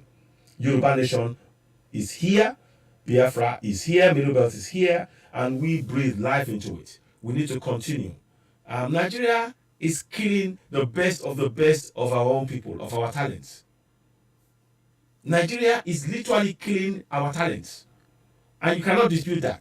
So why do you want to be in a nation where your own people, indigenous people, are being killed? Why? I need you to explain that to me. Why are you insistent of being in a nation where your people are being killed? Why? We need to be on our own as Biafrans, as Middle Beltans, and as Oduduwa people. We have to be in our own nation. Because one Nigeria is about killing us and taking our land.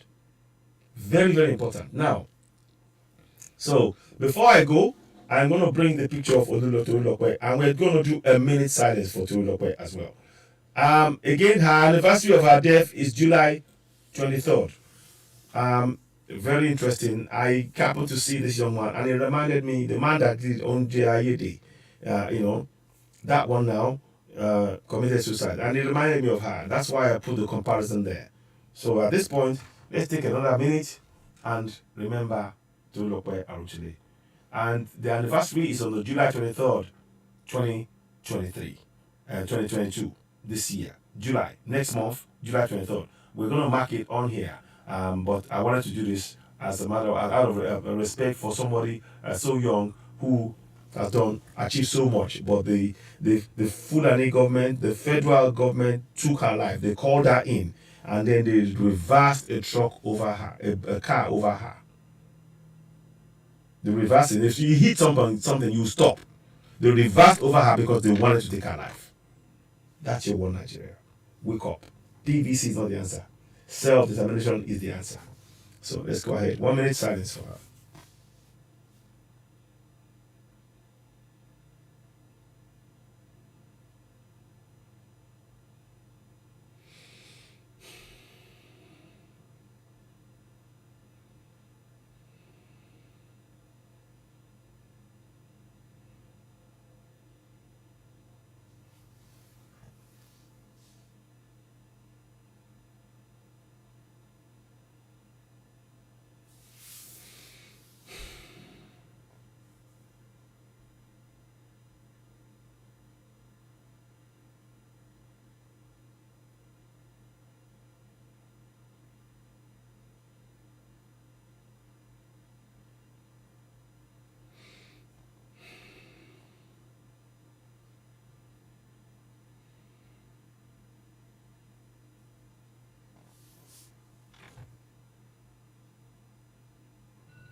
May her soul continue to rest in peace. It will be 3 years from 2020. Died 2020. It will be exactly 3 years on July the 23rd. I can only extend my sympathies to our sisters and our parents. May the Most High, may Olodumare give them the strength to endure. And may we, like I said, when we get Yoruba Nation, she has to be one of the names that will be honored and glorified by the entire Yoruba Nation. A monument must be in her name in Yoruba land to remember her. So we thank her for her services to our nation and her commitment to actually protecting her people. And there's those who didn't like the fact that she was protecting her people, took her life out. And we will never, ever, ever forget her. We must remember her annually. May your soul rest in peace. To Olopoya Rotule.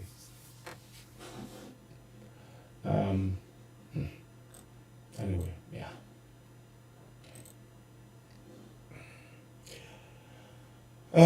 Yeah. Good afternoon, sir. Yes, we will get to chat afterwards. Good afternoon, yes. Bagirimo, I'll have a look at that now. Now let's go and do something here. So I'm going to bring this back. Let's come back. So please, those of you who are talking about One Nigeria, I just want you to know that it is not really the answer to our problem at all. If anything, it's actually making it worse. So I wanted to bring you something. We saw our news again, and we're going to be talking on a number of things. And we may touch on a Koremandu again, but I wanted to see this. Now, one of the guys who was involved in, who's been the commander-in-chief of the army staff, chief of army staff, Buratai. Now, apparently, in Abuja home, the ICPC raised Buratai's Abuja home, recovers billions of naira, 50 luxury watches. Operatives of the Independent Corrupt Practices and Other Related Offences Commission have raided the home of former Chief of Army Staff, Tukur Buratai. ICPC operatives reportedly recovered over 1 billion naira from Buratai, who is now Nigeria's ambassador to Benin Republic. The anti-graft agency also recovered over 50 luxury watches, including. Continue with it. So these are these people who are telling you to believe in One Nigeria. They are fraudulent. The guys are telling you to support One Nigeria. 50 luxury watches. 50. You heard me right. Now, it says here, according to the report, ICPC operatives recovered over 1 billion naira from Buratai, who is now Nigeria's ambassador to Benin Republic. The anti-graft agency was said to have also recovered 50 luxury watches, including at least 2 Rolex varieties from the former army boss. This guy should be arrested, but he won't. He's Fulani. That's how they roll. That's in your One Nigeria.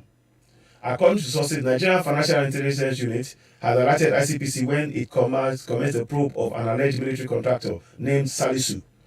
An ICPC source said, IFU discovered 500 million naira was paid into Salisu's account at once, and quickly flagged it. When Salisu was queried, he said he was a military contractor, but he was unable to show any evidence of carrying out any contract for the military. Now, listen up. That's your One Nigeria. Good afternoon to you. Alonge Sheyi, thank you very much. David Adegoke, thank you very much. The NFIU later transferred the case to ICPC, who proceeded to carry out more investigation and the raid which occurred last week. Sahara reporters had first reported the raid on Thursday night, which put the recovered funds at 1.85 billion naira. Now let's put that in dollars, yeah? Let's just put this in dollars. $1.85 billion in naira, yeah? Naira in dollars. Hang on. Let me just check. Just gonna do a check for you. Let's do it live here. Let's do this.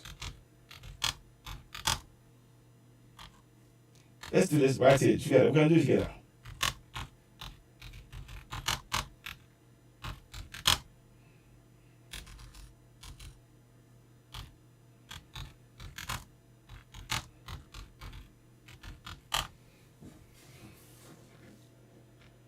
So,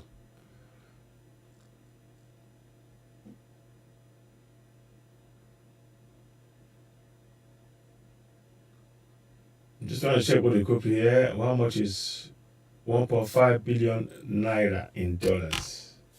Sorry about that. Yeah, 3,572,000,000 as 572 130 million, 3.5 million dollars. That's the amount. 3.5 million dollars in at home. These guys, they believe they are above the law, and somebody will come and tell us to still believe in one Nigeria. They'll still tell you to come and believe in one Nigeria. Please, I'm showing you on the screen. You see, $3.572130. Good afternoon, Cherry, God's power. Thank you for joining us. Ifeanyi Chuku Mmaduabuchi Ezu. Good afternoon to you. And let's have a look at. And those of you who are watching, Levi Nati, thank you very much. Oduduwa today, thank you very much. Vivian, yes. Yes, it's very, very sad, Vivian, indeed. Indeed, Vivian, thank you very much. So sad. Now, that's on YouTube. Please, if you're watching Citizen AY on YouTube and you haven't subscribed, go ahead and subscribe. We really need your support. Hit the subscription button, hit the notification button, give us the thumbs up. We really appreciate your support. Help us to continue to grow that platform. We really need that platform to grow and be able to be in a place where people can get the very, very important information that we are disseminating. And I want us all to know that we have the power to make the change collectively. And you are part of this struggle. You are a leader in this struggle. Your actions can actually make sure we achieve self-determination for Biafra, for Middle Belt, and for Oduduwa. So working together in unity in those regions is very important for us to achieve self-determination collectively as Biafra, as Middle Belt, and as Oduduwa. And we must do it together. So please go ahead. Every little help you do in subscribing to us and helping us. Don't just subscribe alone. Hit the notification button. And also, as you're watching, please continue to give us thumbs up. Very, very important. Let me do something quickly. I was going to do that. Let's see if I can find it. Okay, 1 minute, please. 1 second, somebody's just calling. Okay, somebody just called on. Hello, bro. I'm on a live broadcast right now. I don't know if you're hearing me. I'm on a live broadcast right now. Okay, I'll call you. Thank you very much. Thank you. Bye. So, that was somebody I will call him later on. So I wanted to make that clear. Now, so you can see now. Let's go back and read what they're saying. So it says that one of the sources said, "We discovered that the place is owned by Buratai and he has been working with the man to loot military funds for many years. It is unfortunate that Nigerian soldiers are suffering in the war front due to lack of equipment." What did I talk about before? General Adini talked about that, didn't he? In the broadcast I made earlier on. So you see, this is your one Nigeria.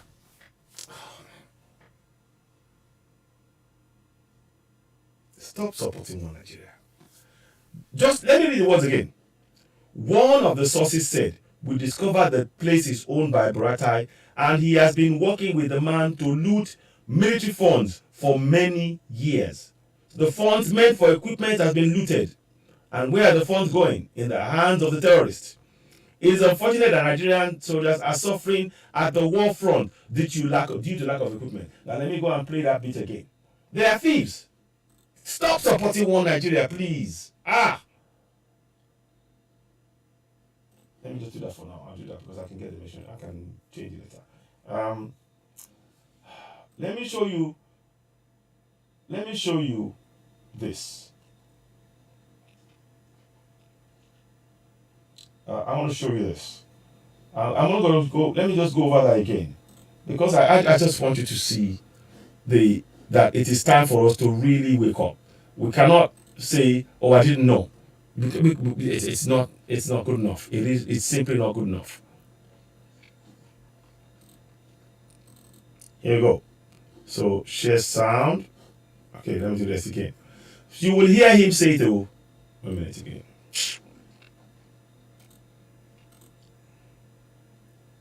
Yeah.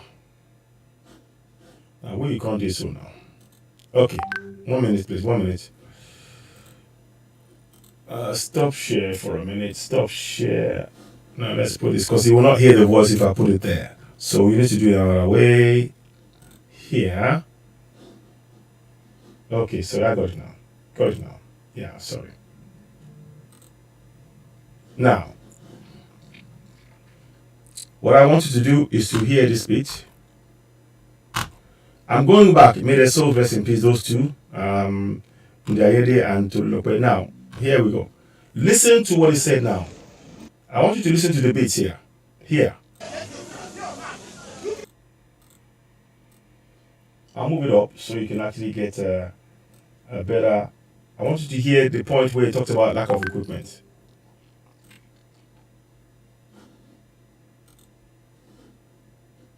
Sorry about this.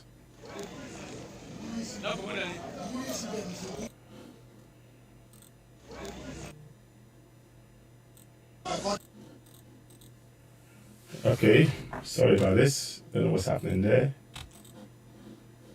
Okay, sorry about that. I'll bring it back up. Don't know what's happened, but we'll be back in a second. Oh, come on. Okay. It'll come up in a minute. You see it. Now. Okay, so now. I'm hoping it will work.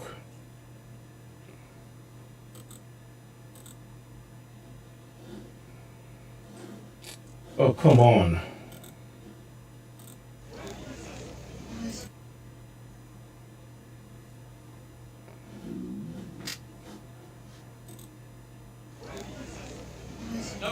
I want you to hear the bit he talked about equipment. The system, and we are doing our best to contain the situation and to achieve your mission, sir. Here our troops injured.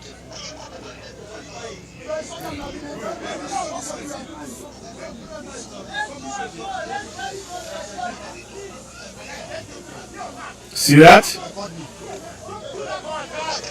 Good morning, sir. General David. Sir, the soldiers are not running. The 3 battalions are standing and fighting, though we have casualties. The intelligence assessment concerning the Boko Haram is very wrong, sir. Since yesterday, we have been met by very strong resistance, more than pockets of Boko Haram. This morning, from every flank, not less than 15 gun trucks are facing us. These people have fired more than 100 RPG at us, and have fired several mortars at us.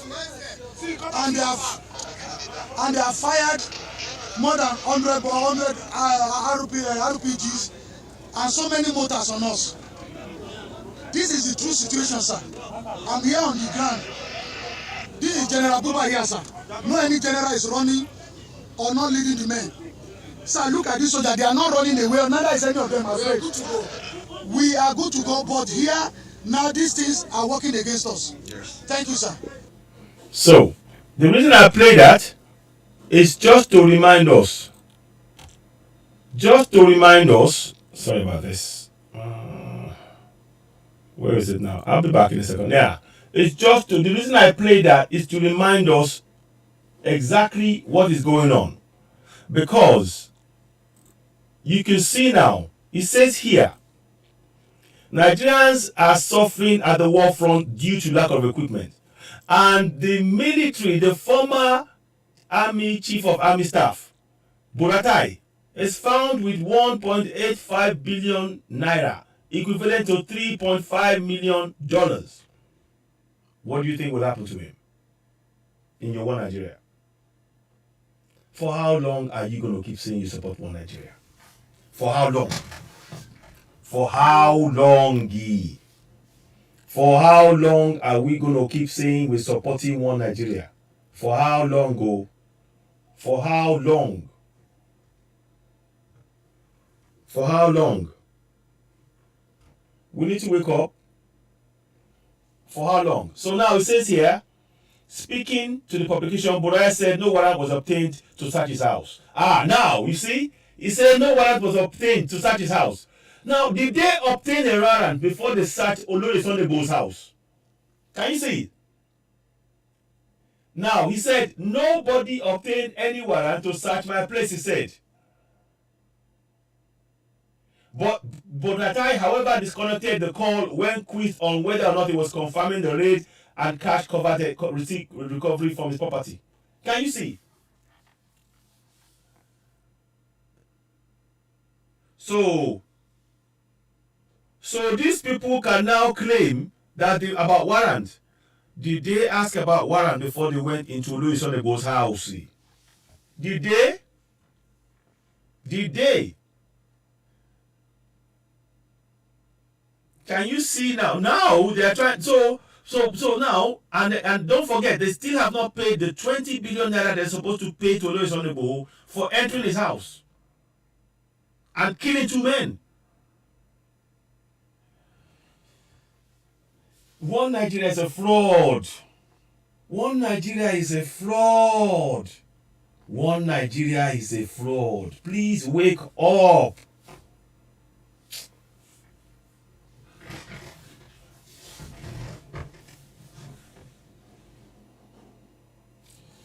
I'm gonna, like I said, we're looking at it now. So apparently, when they asked him, he said nobody obtained any warrants to search my place.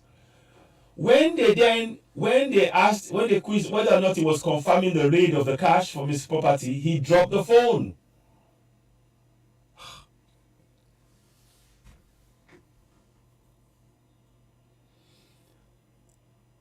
Do you think your One Nigeria will solve this problem? Because let me tell you what would happen with your One Nigeria. Let me tell you what would happen with your One Nigeria. Your One Nigeria, if you vote in any elections, no matter how many votes you vote for Peter Obi, obedient people, no matter how many votes you vote for Emiloko, no matter how many votes you vote, no matter how much more they are above, more than the articles won, the person that INEC will say is the president will be Atiku, because he's a Fulani man, and that constitution is written by Fulani. I said something yesterday. I said the nation is created. Let me give you the words. I'll give you the words. Let me give you the exact words I used. 1 second. I want to give you the exact words. And people didn't understand what I was saying. The constitution was created by I'll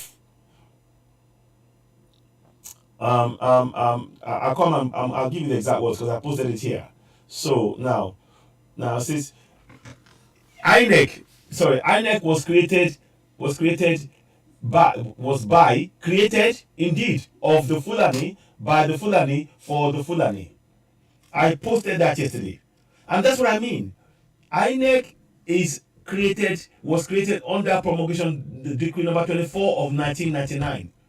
INEC was created under promulgation decree number 24 of 1999. They created it, the Fulani, it was by Fulani, created indeed of the Fulani, by the Fulani, for the Fulani. So whatever you do in terms of trying to get any result, you will never win. You can never win because it's for themselves. It is a confirmation. That promulgation decree number 24 is confirmation of the first-class citizen that the Fulanis have conferred upon themselves at our expense. I hope you are following what is being said. I hope you are following me. I hope you are understanding it. I hope it makes sense. Those of you, if you have people who are talking about article and everything else, it's great to see them come out. But it is frankly misplaced priority. Here you have a military man. They found money in his house. And that is now saying, no warrant was obtained to search his house. But if it's okay for him, it is okay for him to talk about warrants.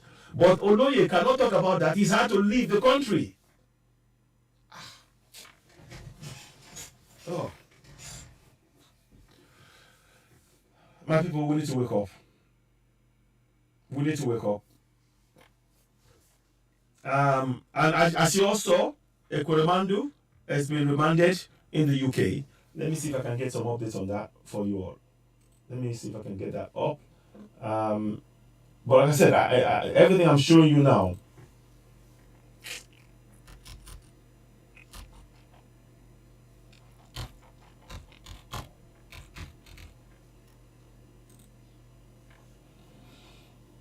Let's see if I can get this one for you. So this was carried by another news, and it's just about Ekuremando. Let's see if I can find it for you, so we can talk about that. But before we go, before we move on to this other topic, I just wanted to just look at the breaking news is that they found 1.85 billion naira in Boratai's house. 1.85 billion naira, equivalent to $3.5 million. And what Boratai said is no warrant was obtained to search his house. He said no warrant was obtained to search his house. Nobody obtained warrant to search my place, he said. When they asked him if he was acknowledging that the cash raid and recovery from his property, he dropped the phone. So, I mean, so now they're going to be saying all of this. But if it's a Southerner, again, you're a second-class citizen. A Southerner cannot say you have no warrant to enter my house. They say I'm with the government. But because it's now a Fulani man, it's now saying the search warrant was not obtained. And they will probably listen to that. You watch. Oh, man.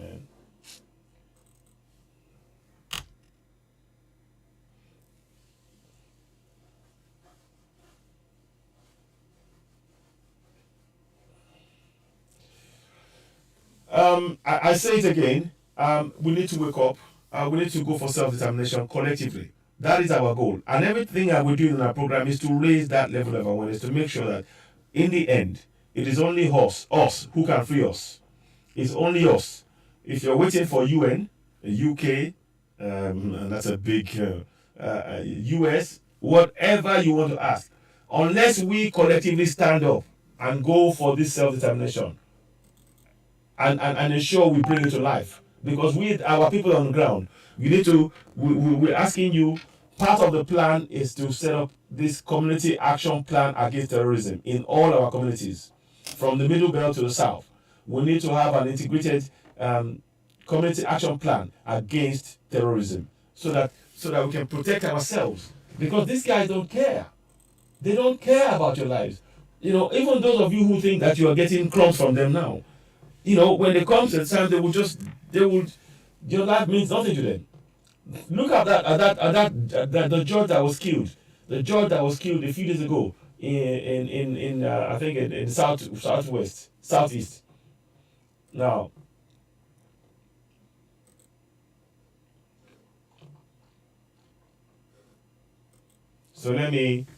I'm just bringing this to our attention. So now this man now is do you know the Attorney General stole 80 billion naira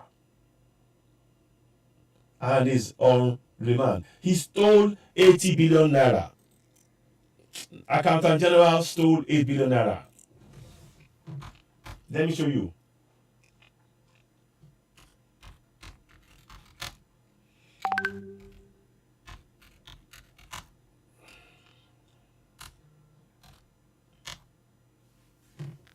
One minute, please.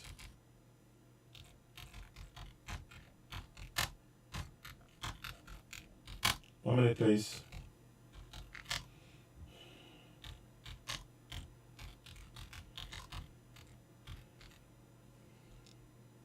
So let's bring that up so you can see. Yeah? Okay, they said 193 million. Here we go. See that?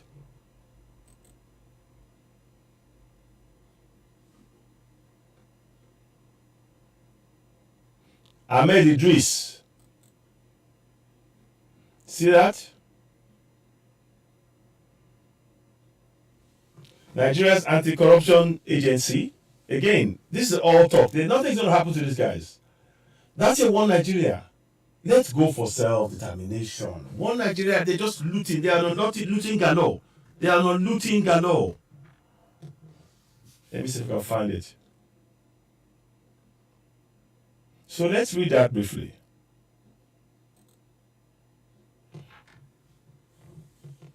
So listen to this now. Nigeria's anti-corruption agency arrested the state's top accountant over the alleged theft of more than $190 million. The Economic and Financial Crimes Commission detained Accountant General Ahmed Idris on Monday in connection with diversion of funds and money laundering activities totaling 80 billion naira. You see, I said 80 billion naira, $192.8 million. The agency said in a statement Idris was taken to custody after failing to respond to EFCC's invitation to respond to issues connected to the Fraudulent Act, it said.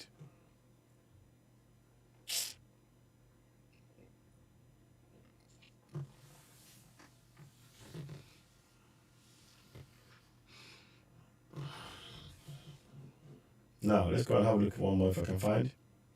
So, the Accountant General is responsible for supervising bank accounts maintained by the federal government departments and the account that funds the three tiers of government. President Muhammadu Buhari had appointed Idris to the role in 2015. Idris 61 employed bogus consultancies and other illegal activities using proxies, family members, and associates to steal money, which he laundered through real estate investments in the capital, Abuja, and the northern city of Kano. The EFCC said he didn't immediately respond to a call and text message seeking comment on allegations. So you can see now, it is. So you see, everywhere you look at, however you look at this is my people. Oh, wow. Oh, wow. So you can see why we cannot skip. We must stop supporting one Nigeria. We need to. 1 minute, please. I'm going to find one more information for you.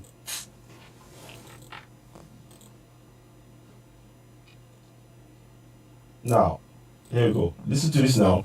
We'll come back again. I'll come back on this 80 billion naira. Now, this is Ekweremadu case. It was covered on channels, I think, on ITV. Listen.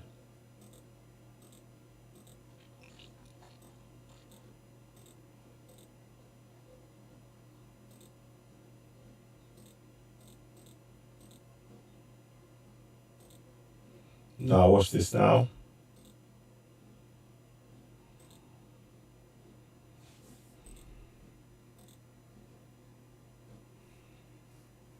If you can find it, if it will work. Now, watch back again. Here we go. On Ekweremadu case. Nigerian senator has been charged with allegedly plotting to harvest the organs of a boy brought to the UK. The 15-year-old alleged victim is now in care. The accused and his wife appeared before Uxbridge Magistrates Court today, and Ian Woods is there in an extraordinary case. And what details emerged today? There are very few details we can bring you, other than to say that the 15-year-old boy, who is the centre of the case, cannot be named for legal reasons. We can, though, identify the two people who are accused of exploiting him. They are Beatrice Nwanika Ekweremadu, who's 55, and her 60-year-old husband, Ike. Now, he's a very well-known figure in Nigeria, where he's a lawyer, a senator, and a former deputy president of the Nigerian Senate. He held that position for 12 years. The couple are charged with conspiracy to arrange or facilitate travel of another person with a view to exploitation, namely organ harvesting. Now, the Metropolitan Police said in a statement that their investigation began last month when they were... Thank you very much. Thank you. ...under modern slavery legislation. The boy himself is now in care and has been offered continued support. The accused couple, although they live in Nigeria, they do have a family connection to London. They were in court for less than an hour. It was then adjourned for 2 weeks. The reason for the adjournment is that the Attorney General has to rule on jurisdiction in this case, because of course there are two countries involved, Nigeria and London. So they will be back in court on July the 7th. A bail application was turned down, so they'll be remanded in custody until then. Okay, thank you. So So there you have it. So you have that information there. I wanted to just have that information so that we know that Ekweremandu has got some serious problems. Now I've seen Peter Obi talk about, he stands with Ekweremandu. It's important to understand that all anybody should say is that let the course of law, let it take its place. So that's what we need to be doing instead of saying, I support this, because this statement came up from Peter Obi, and I'm not so sure that's a good move. But what do you think? Because it got me thinking this morning when I saw it. I was like, what? Let me see. So he said, this is what Peter Obi said this morning on this case. This is what Peter Obi said. Listen.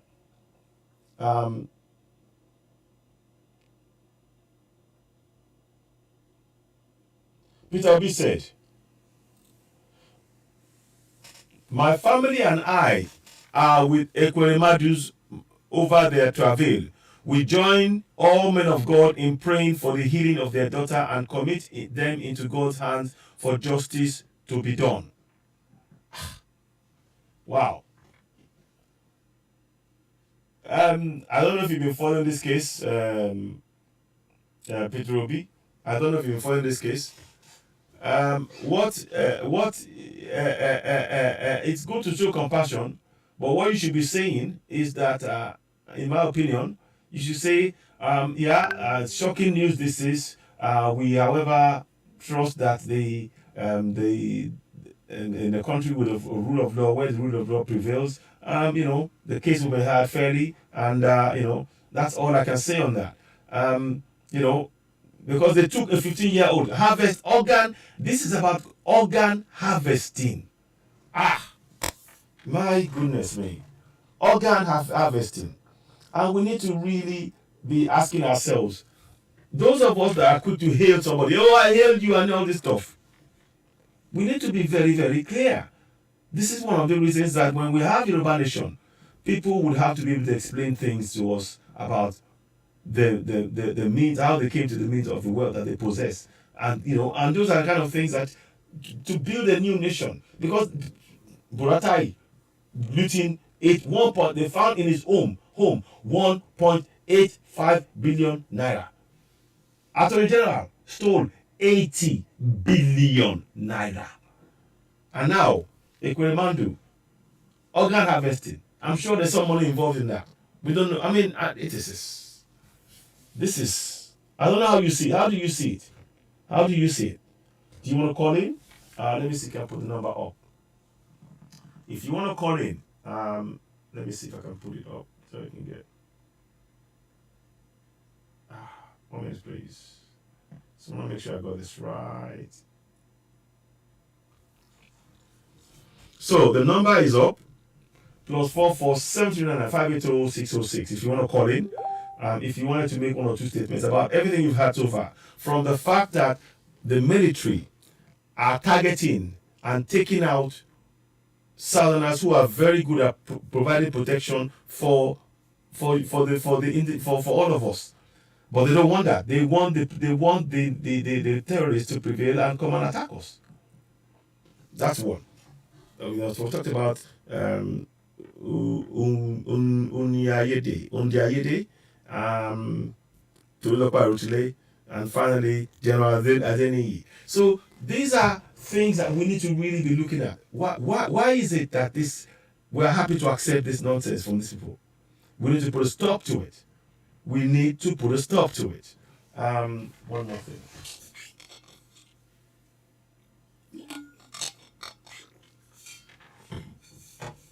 It is truly horrifying to actually be facing this kind of thing, whereby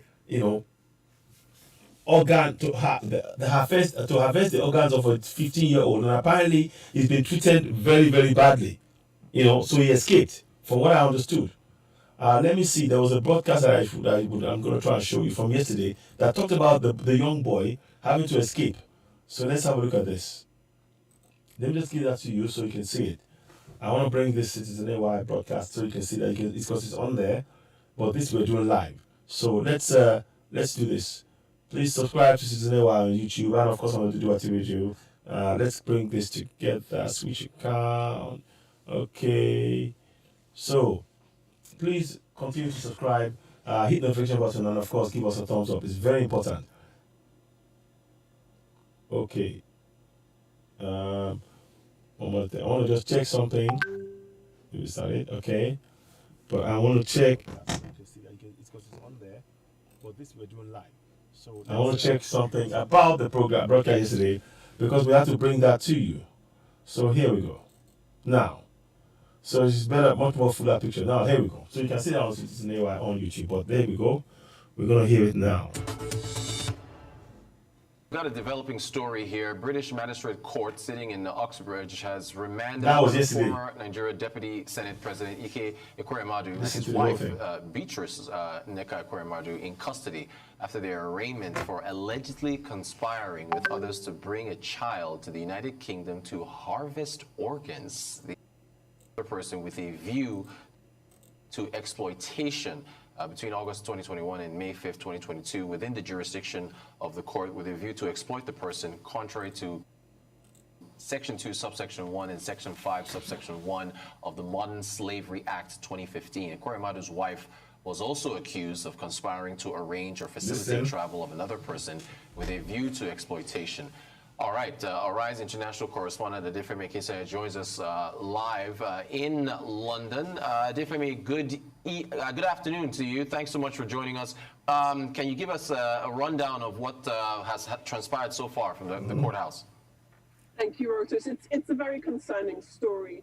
We sat in on the hearing today where both Ekweremadu's family, Ike, and his wife Beatrice both appeared, identified themselves. There was a little bit of some shakiness in terms of their confirmed London address, but that was finally done. Essentially, the charges against them allege that they conspired to bring a child over from Nigeria to the United Kingdom with the intention of harvesting their organs. Now, the prosecution spoke at length, gave its own side of the background, and that's what I'm going to share with you. Essentially, it's believed that the Ekweremadus brought a 15-year-old boy over from Nigeria, a boy who, according to the prosecutor, was homeless in Nigeria, and brought him under the pretense of exposing him to a better life.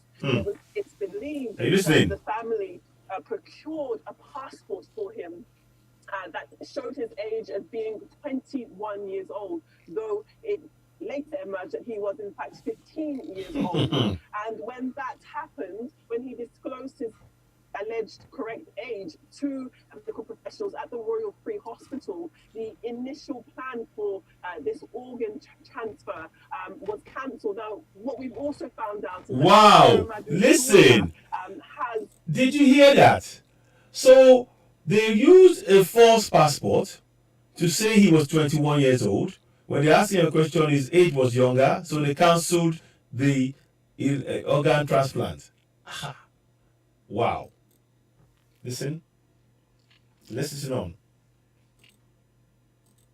Serious illnesses as it pertains to a kidney, and has been on dialysis for quite some time. So it's believed that she currently still is in need of a kidney transplant. And so she's in need of a kidney transplant. According to the prosecution, the plan of the defendants was to use an organ harvested from this boy who it's believed is 15 years old, although he was brought into the country under false pretenses and brought into the country on a passport that named his age as being 21 years old. It is still very much early on in the case. This was just the background that the prosecution was giving to the court. This is bad.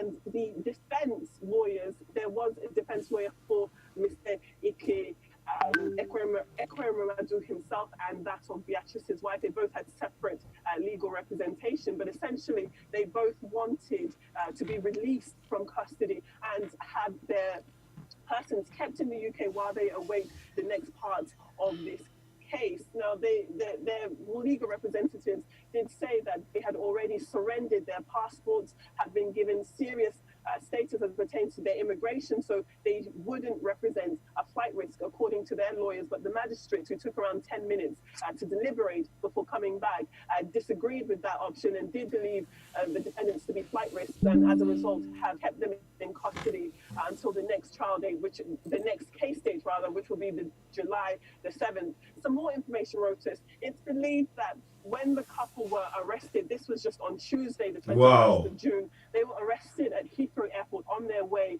to Istanbul, Turkey. And it's believed that they were traveling to Turkey in order to procure another organ, because they were unable to harvest the organ of this now child who forms the backbone of the case that we're hearing. And when Mr.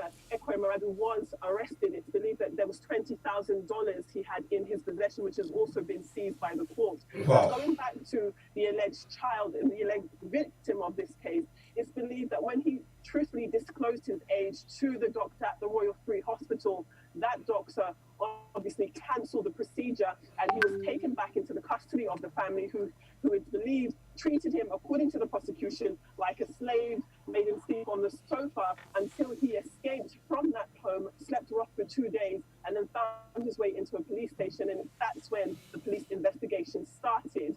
And it's from that police investigation which led to the arrest of the Ekweremadus at Heathrow Airport on Tuesday. And today was their first public hearing, in which we now know has resulted in them being denied bail, and they're being kept in custody until the next court date, which is the 7th of July, Rotus. Gosh, Adifemi, thank you so much for bringing us up to date. This is it sounds almost like a film, but this is very much real life. So we've learned that the court has remanded them. Is that where you're standing in front of right now? Could you offer more clarity on where they are where they were remanded? So as it stands, it's not clear where they are being remanded to, which prison, if that is the case, that they've been taken to, but they were removed from the courtroom. Just behind me, we are stood, of course, outside Uxbridge Magistrate Court. In terms of the geography of London, this courtroom is not too far from Heathrow Airport.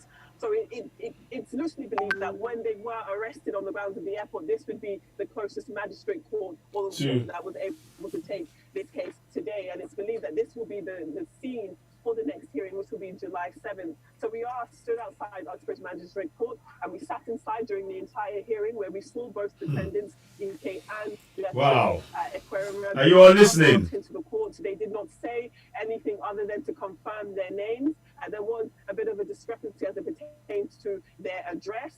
But it is believed that they have been in the country for quite some time. They are, of course, also Nigerian nationals. They have 4 children, 3 of whom are residents in the United Kingdom. One of their children, Prince, was in court today and declined to give any public comment to any of the press who were present in the courtroom.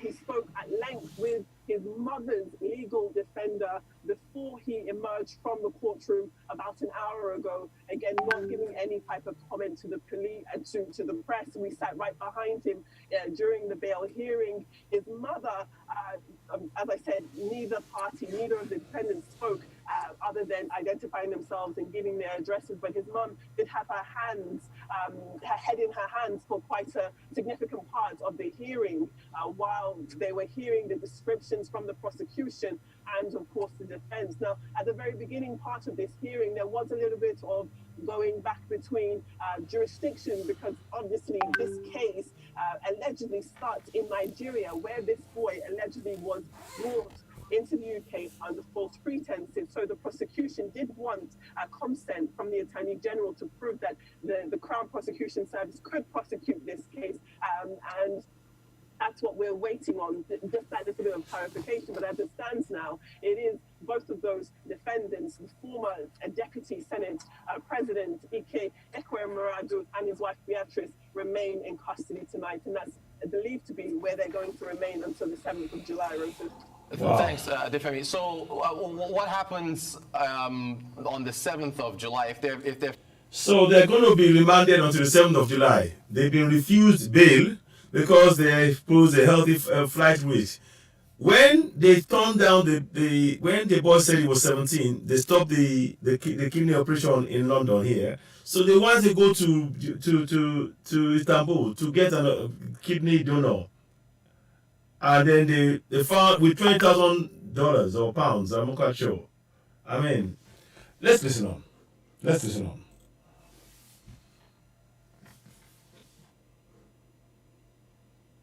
Found guilty. I mean, they're not UK citizens. Do they get extradited back here? I mean, what do they get fined, imprisoned? I mean, to your best of your knowledge, what happens next?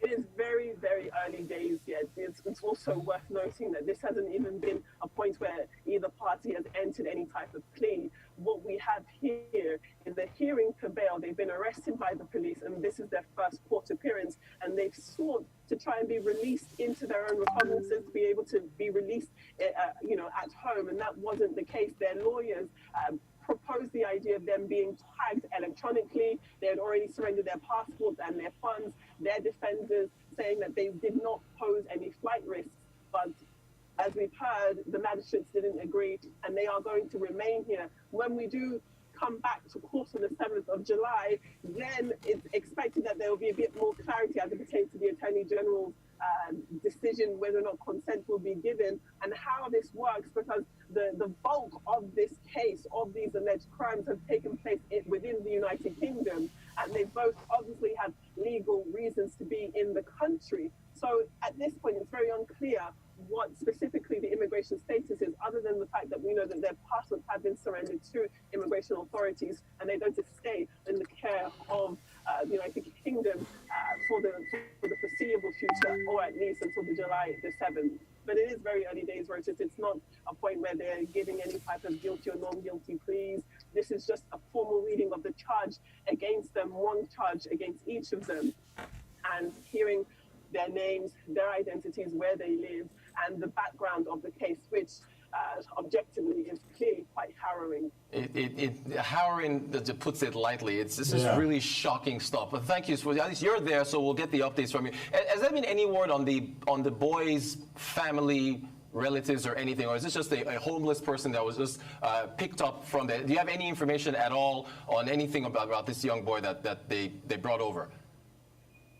According to the prosecution, they found this boy off the streets of Lagos. He was homeless, and they brought him here under the guise of offering him a better life. However, the defense say that there is far more to this story that meets the eye. They didn't go into more details in terms of the identity of this boy, who his parents are, if he had any type of consent from his own family in order to bring him over to the United Kingdom. We didn't get that far. So for now, all we can take is what the prosecution has said, which is this is a 15-year-old who was brought here under false pretenses, believed he was coming to the United Kingdom for a better life, only to find out that he was here for his kidney in order for the Ekweremadu's daughter to have a new chance at life, being that she is gravely currently receiving dialysis. But in terms of the identity of the child, because he is underage and 15 years old, his identity will not be made public. It's unclear whether or not he will make any type of appearance if the case gets that far.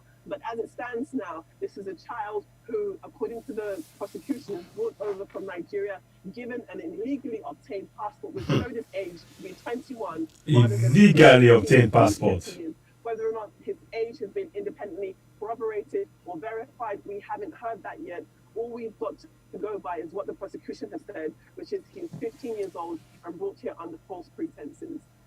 And if I mean, this is you've unfolded something here. What kind of subplots going down the line is this going to open up? Is this going to open up subplots about Nigeria's medical facilities, about the number of homeless children on the streets of Nigeria, children out of school, human trafficking? I mean, how far does this go with what this story brings out, the conversations that are to be had going down the line, since it's a high-level politician that's involved here?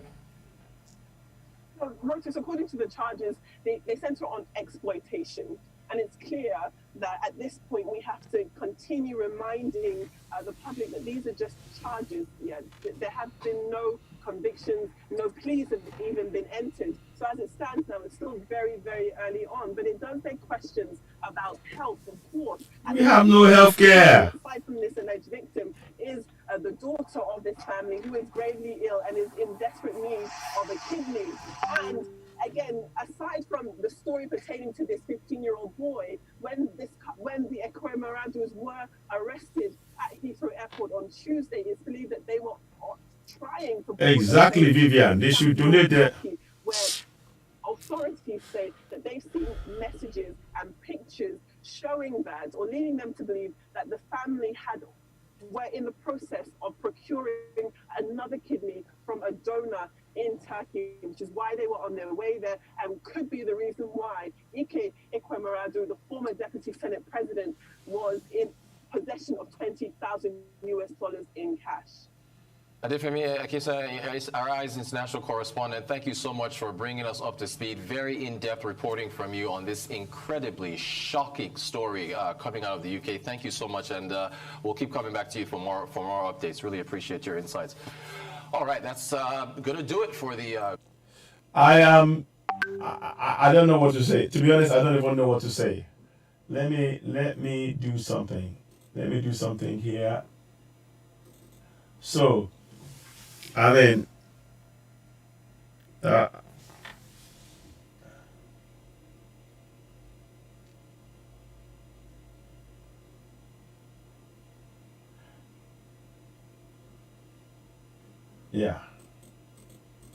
I'm trying to find that information for you. So so it's a child now. For what we understand now, what we're getting now, the information we're getting now is this: that the child has got that is on gravely ill on dialysis, and they wanted somebody to give a donor, but they didn't do it the right way. What they did was they told the guy they will give him a better life, and then they obtained a fake passport, claiming that his age was much older than what he really is. But for the question at the operation table, they wouldn't have found this out. The questions were asked, and that's what stopped it. Now, that's for their daughter. Now, the young man, the boy that was involved is a 15-year-old. One minute, please. Let me. I want to put that picture in so you can see. This is astonishing.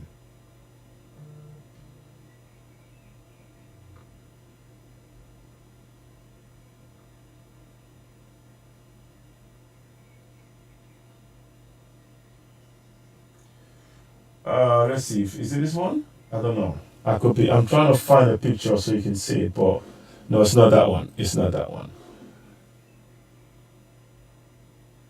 That's the one. Got it now. That's the one. So those are the two. Now, Ekweremandu and his wife.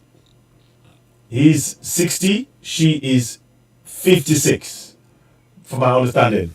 And they were doing this because they wanted to help their child. And nobody, we all understand when your daughter is gravely ill and you're trying to sort that out. You will do anything. But it shows so many things wrong. It shows that if you are rich and powerful, you can get a fake passport, you can get anybody, and you can tell them, you can say you're going to make their life better. There's no trace of this young man or whatever, and you can do whatever you want. And you can, I don't know. What are your thoughts on this? What are your thoughts? We've covered a wide range of subjects, but all of it points back to the fraudulent 1999 Constitution, the failed governance, and those in power exploiting and using unfair and unjust means to oppress and suppress us and keep us enslaved in our own land. Why don't we?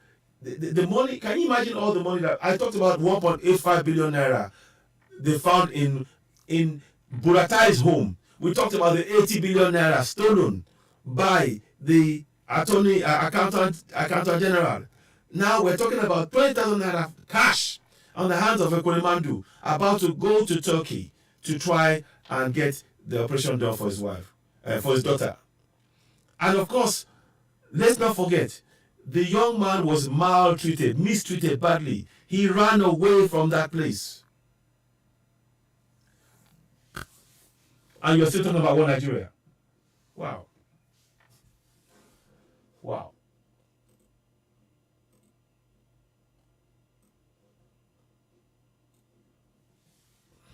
what I mean, if you do want to call in, do call in +447395800606. All of these are pointing to one thing. It is time to break away from contraption Nigeria. Contraption Nigeria is using your money to oppress and suppress you. Contraption Nigeria is buying weapons. You had General Adeni. They did not have weapons. The money that could have been meant for the army has been looted for years. You had a report here by Buratai. I don't know what to say to you guys anymore. I don't know what to say.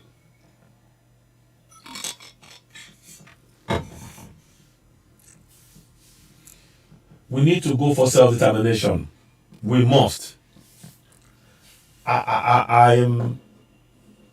And meanwhile, somebody will be coming and talk to you about PVC, and they're trying to. There's a long queue. Meanwhile, people are being chased away by Fulanis. It happened in Abuja yesterday. See if I can get that video to you. A short clip, of course, where Fulanis were chasing away people. They literally were chasing away people for saying, right, we're going to go for, and I will show you a very funny video in the middle of all of this as well. But let's, first thing first. I don't even know how to even word what I'm about to show you. So let me get this video out and show you what is going on. I mean, this is a recipe for disaster that we must completely say no more. No, we're not doing this. We're not accepting that at all. It's a recipe for disaster. And what I want us to do above all else is to begin to wake our people up. Again, I've said it before. We need the urgent creation of the community action plan against terrorism. That is something that we need. We need the community action plan against terrorism. And in there, there'll be discussions. I'm not showing any of the discussions that we're having behind the scenes on there. That should be done village by village, town by town, city by city, street by street, neighborhood by neighborhood, so that you can protect yourselves. Because what is going on now, I mean, what is happening right now is shocking beyond words. To find that, they are really, you can see when we say that they're alone to themselves, you really now get the sense that they're alone to themselves. When they can go and they can buy whoever they want, they just and they say, okay, fine, here's money, do what we want. And they were about to get the kidney for the child. No doubt, everybody worries about the child, and I understand that. And I hope she gets the help that she needs. But the manner in which they're doing this speaks to so many wrongs. There's no regard for life of that young boy. Again, when they said no, they were treating him badly. He ran away, sleeping rough for 2 days before he was picked up. Luckily picked up. But for him being picked up, none of this would have come out. None of this would have come out. And now he's now under the care of there must be a local authority. But here is what I'm trying to get us to understand. And please, if you want to call in on +44 7399 580 Let me see if I can pin it on some of the platforms as you're watching. Please, our plan is to go for self-determination. Do not allow anybody, do not let anybody try and tell you all of this nonsense about we believe in one Nigeria. It's nonsense. And these are the people who are going to be your leaders in one Nigeria. They're part of that process, and we should not condone it in any way. We should not condone it in any way, shape, or form. We should not condone it. No way should we condone it. No way. Under no circumstances. Under no circumstances should that be condoned. And I think we need to really work towards, this is yet more evidence of why we should continue to work towards self-determination. As Biafra, Oduduwa, Middle Belt, and of course Ambazonia as well, by extension as well. So I just wanted to see if people wanted to call in. Let's see if, we've got a bit of time, maybe 10, 15 minutes. If people want to call in, you can call in and add your comments to what we're discussing here, because it is really, yeah. Olufemi Oshikoya, you saw the broadcast. It said 80 billion on it. Now they might have since revised it, but that's what I saw on the book, and it may be. I mean, it could be. It won't surprise me, you know. So, Benny. So yeah. So we very much want to. So Fulanis are coming into the country in massive numbers with luxurious buses invited by Fulani Buhari government. Pretend they know nothing about what is going on in the name of one Nigeria. Exactly, Drizzy Fresh. Exactly. These are the things, and that is why programs like this is important. Those of you that are talking about PVC, I understand, you know, in a society where you had rule of law, yes, already the support for Obi would make he will be the president as soon as the elections took place. But I'm here to tell you that INEC is not independent. And like I told you, INEC is run by Mahmoud Yakub. INEC is run by Mahmoud Yakub, he is a Fulani man. And all of the people, or the records, if you look at the records of people being registered, we have the highest number, our country has the highest number of young people under, I think it's under 25, under 35, if I'm correct. You know, a huge, so how come we're only getting 17, 18 million people or 30 million people out of a nation of 200 million? So you can tell that election is going to be a fraud. And don't forget, in the north, I've shown pictures where 7-year-olds, 5-year-olds, 10-year-olds are being given PVC cards. Is that a democracy? I ask, is that a democracy? Would you consider that a democracy? Would you? You know, and these are the kind of things that I wanted to really ask. So let me see. Please call. I'll put it on here. +44 739 5806 06. Okay. 580606. So please call. So we put that there. Those of you on Citizen on Facebook, you can call in on that number. Let's see if we can do it again on Oduduwa TVRadio as well, and the others as well. Just a quick, you know, if you want to just, what are your thoughts on what we've shown you? We've shown different things right now on what is going on, and what do you think in terms of the awareness level? And also, we need to be able to work in we all have communities. We should all be able to check into the communities and understand and say, okay, what steps have you got? Have you got a plan in place for protecting yourselves right now? Not tomorrow, but now, right now. You know, have you got steps in place? You don't have to tell us exactly what they are, but if a community is alert and aware, you reduce the amount of abductions, killings, you know, and all of this stuff that they're trying to do. Let me see.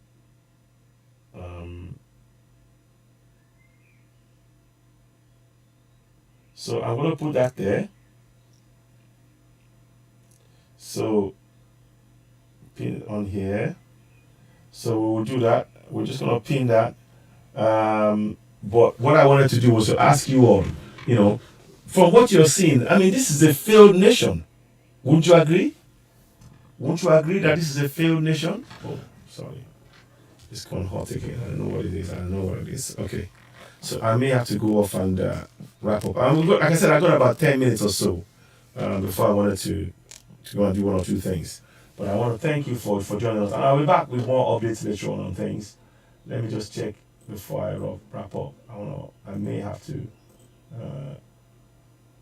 2:44. Okay, 10-15 minutes I think I have. Let's just check what's going on. Like I said, we've shown so many things. Now let me show you another one. Let's go back out of this one. I want to show you a video of what happened yesterday in Abuja. Because that way we begin to get an understanding.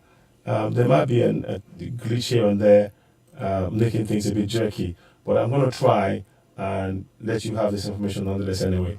So, and there's a young man I want you to hear as well. Yeah, this is it. This is the one I want you to look at. It's on Citizen on YouTube right now. Let's see if it does. I don't want anything to happen to that. With Viat, your next adventure. Sorry about that. I'm going to mute it.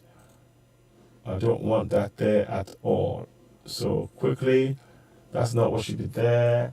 We do not do that. So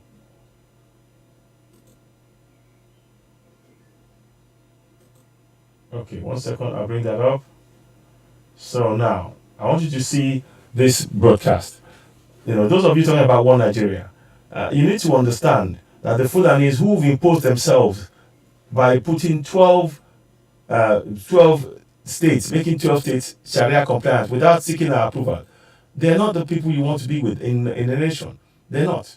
They just want you to, and they're trying to stop anybody from exercising this freedom of expression, freedom of speech and expression. Now here we go. Let's do this now. So watch this now. See them. Please, let's move this. Let's go back again. This was in Abuja yesterday. Listen to this now.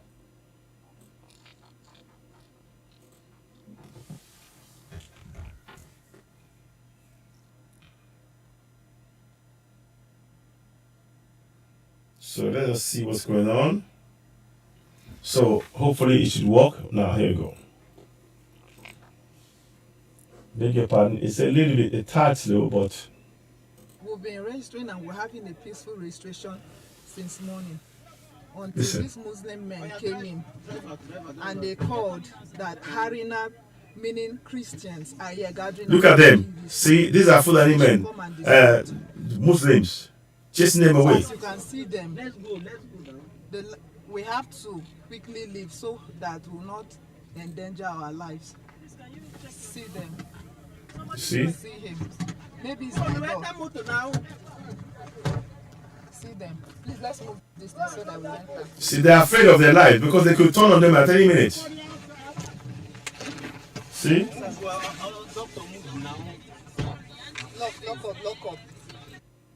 Lock up. So you can see them. The ones with the mustache and the rest of them. They are making calls to cause crisis in Lugbe Federal Housing. And the people are upset. But for our safety, we had to leave. Move this motor now.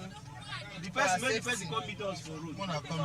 For our safety, we had to leave. You see that? That's in your one Nigeria. They don't want Peter Obi. They know that everybody are out for Peter Obi. They don't want Peter Obi. Until young folk, God. So you can see. They know that people are out for Peter Obi. They want.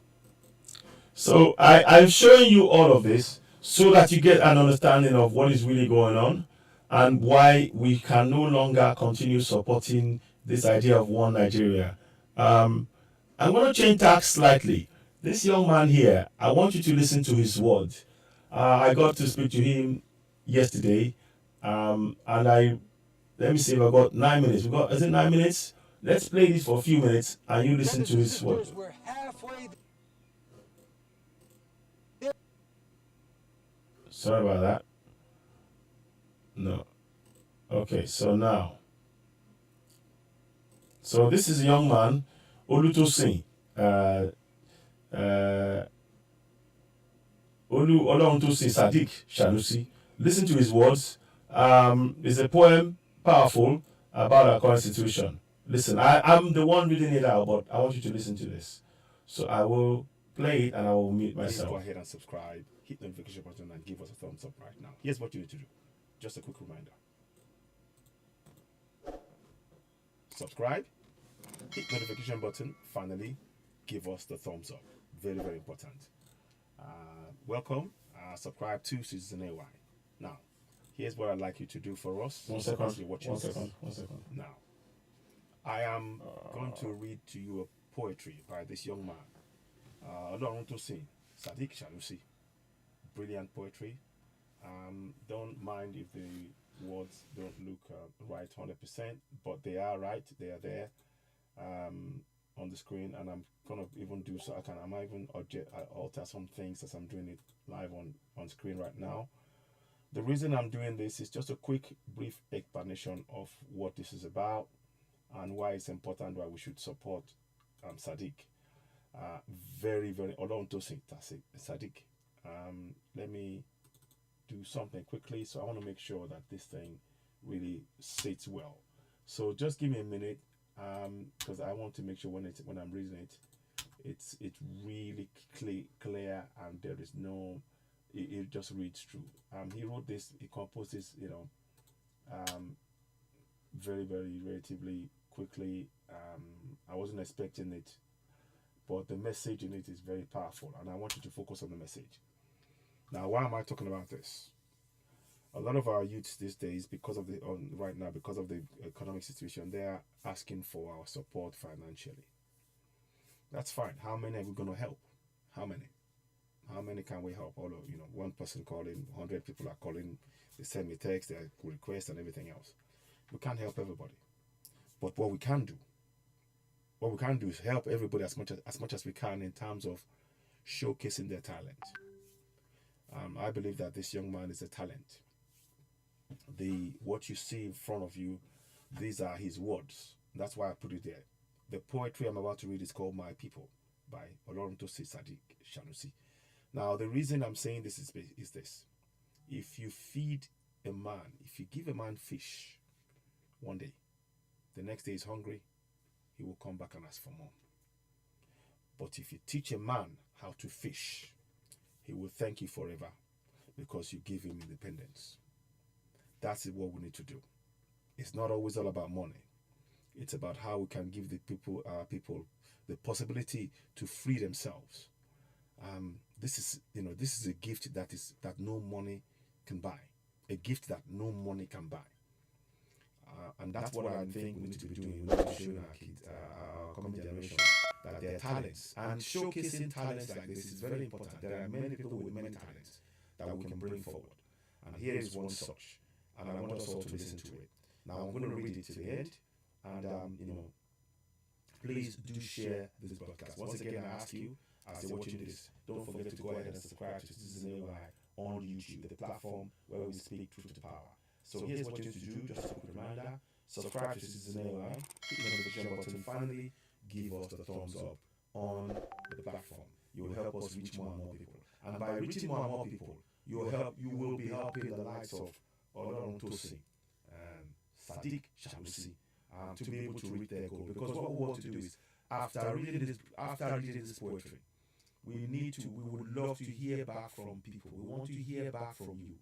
And we want to hear back from you in the comment section, contacting us if this resonates with you, and if you like it and you want to hear more. At this time, I won't be reading it out myself. Sadiq himself will join us on this platform, and he will be able to write more poetry. There is more in this young man, I'm sure of it. There is more in this young man. And it's very, very important that this is the kind of help that we should do for ourselves. We should be able to help each other to ensure that such talent like this, from whatever platform, that we help.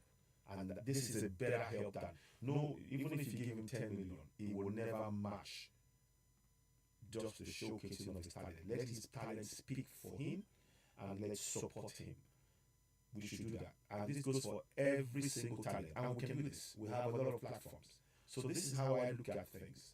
Because long term, he will be independent, and he can use his voice. He can lend his voice to this struggle. The words that I'm about to read to you are by Oloruntosi Sadiq Shanusi, and it's a poetry about fear. And it says, it's called My People. Listen, here it goes. My people write about their fear. Excuse me. Give me a minute, please. Let's do that again. So, it says, my people write about fear, speak without fear. Beg your pardon, we will get this right. My people write about fear, speak without fear, but can't live without fear. These are people whose courage has been made porridge in the mouth of tyrants, sweetens them tomorrow while it's sorrow on our own bone marrow. And like birds would fly, we all want to touch the sky. Just like stones are thrown to birds, we will not go scot-free of hurts. If it is true that only time will tell the difference, then why were we seated next to each other, drafting future plans, skating on bottles, and the next minute I had to run away because you are now a ghost? That's how we keep leaving ourselves without a goodbye. Wicked people make it look like good things can't be easy, but all excuses are flimsy. None of us can rest because we live in fear, eat in fear, and sleep with fear, and it's not fair. Those are the words of Oduduwa Sadiq Shamsi. What did you think of what you just heard? Can you leave a comment in the comment box? Would you like to see more story poetry from Sadiq Shamsi? If so, leave it in the comment box. The words are very, very powerful. It's talking about fear. Very much like Fela said, in terms of fear. We do the fear too much. My people said they fear too much. We fear for the thing we no see. We always get reason to fear. We know one die. I get one house. Mama had for house. Papa had for house, and so on. You all know the words. So this is a very, very important point. My people. The words of Oduduwa Sadiq Shamsi. What did you think of what you heard? Please leave a comment in the comment box. Please do not forget to subscribe to Citizen AY on YouTube and hit the notification button, and of course give us a thumbs up.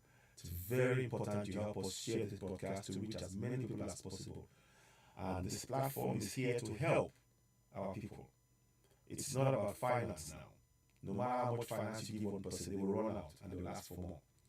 But if you not show their talents, they will be independent from day one. That's what we need to think of now. This is a talented young man. The words there mean something to me. How do you find those words? Please leave a comment. You're watching Citizen AY, the platform where we speak truth to power. Now, before I go, I want you to go ahead. Don't forget, subscribe to Citizen AY on YouTube, hit the notification button, and of course, give us the thumbs up. Subscribe. Truly important, and I thank you all for those of you who are subscribed already. Please share this broadcast. We need to help our talents. This is a talented young man. There are many talents, and on this platform, we will endeavor to bring as many talents as possible to the world, because that is the way they can become truly independent. We don't want people dependent. Our governance has ensured that we are dependent, and it is time that we become independent. Very, very much important steps that we're taking here. So help us share this podcast. You're watching Citizen AY, the platform where we speak truth to power. One more time, don't forget to go ahead, subscribe to Citizen AY on YouTube. Hit the notification button as well, and of course, give us a thumbs up. Help share the story to reach more people. And if you all leave comments, if you like what you heard from Sadiq, we will bring him on air and he will read this himself. We just wanted to just run this by you. What do you think? That's him in the picture, by the way. That's him in the picture. So we wanted to just bring this to you from Citizen AY here. Please do share this podcast. Thank you for watching, and goodbye. See you all real soon. Bye for now.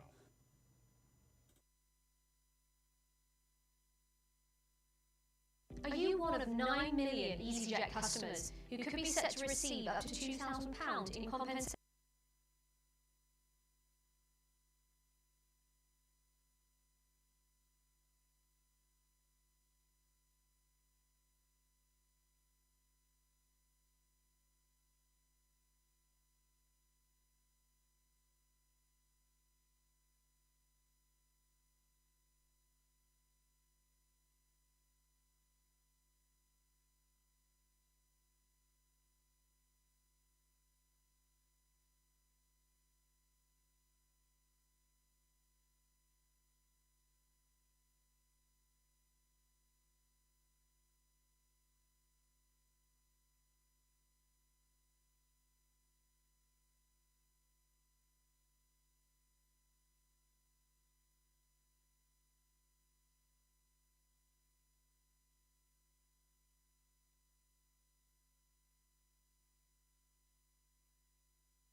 Oh, sorry.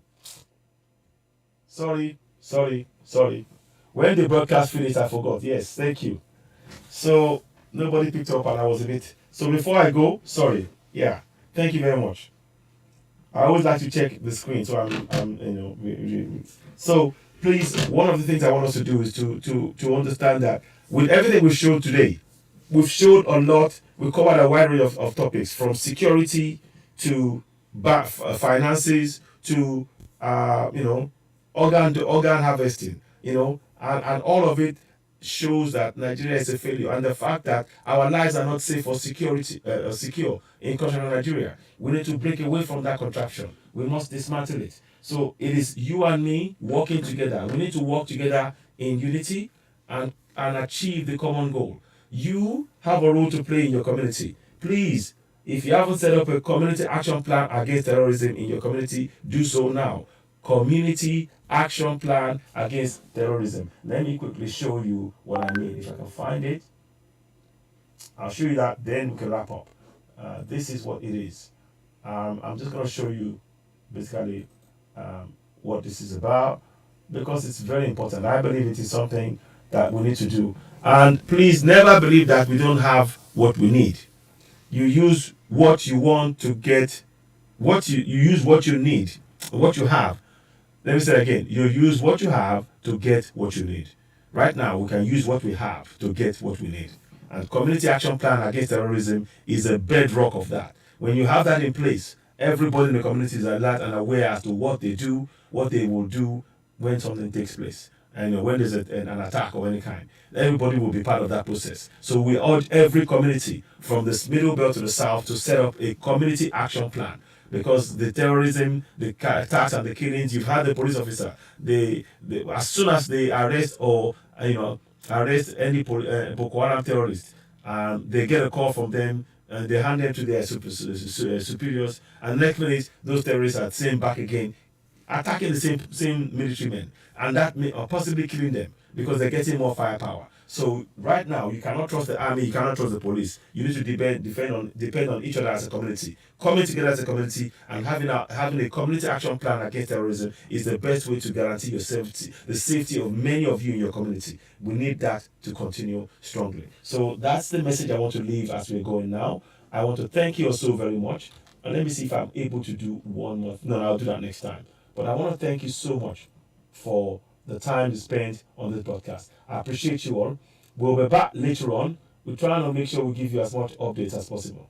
And make sure that we are on this journey. Those who are doing now, you will understand after watching this. Those of you who are talking about PVC and saying that we should really get involved in, we should get a PVC. Go and get your PVC. I understand what you're saying, but the reality on the ground is that INEC is controlled by Mahmoud Yakubu, who is a Fulani, and the Fulani, the INEC is of the Fulani, created by the Fulani for the Fulanis. INEC created of the Fulani, for the Fulani, by the Fulani. INEC created of the Fulani, by the Fulani, for the Fulani. You and I, as indigenous people, in their eyes, we are second-class citizens. So to support One Nigeria is to support your continued oppression. To support One Nigeria is to support your continued oppression. And we need to stop this oppression. We can do together collectively. I'm talking about Middle Belt, Southwest, Southeast. We need to unite, build a solid unity among ourselves, and begin to protect ourselves. Because there's no protection. The government they've recruited into the army 35,000 terrorists that they said have repented. How come it is that when the army catches this terrorist and the superiors release them, they come back again and are attacking? These are the same people that they're pardoning, and they're attacking us. We need to wake up. That is the evidence. That was why Major Undiayede took his own life, because they kept doing this and he had to put a stop, because these guys were a real threat. And that is why you need to know that One Nigeria is a fraud. So please, if you're watching the podcast, please do share, and share. I'll be back later on. If I get any more updates, I've had some talk about something going on in Oyo State, but I've not seen the confirmation. So I'll wait for that. We'll be back again later on. But thank you so much for watching. You're watching Citizen Network, the platform where we speak truth to power. We'll be back later on with further updates. Thank you for now. For now, thank you and goodbye. Bye for now.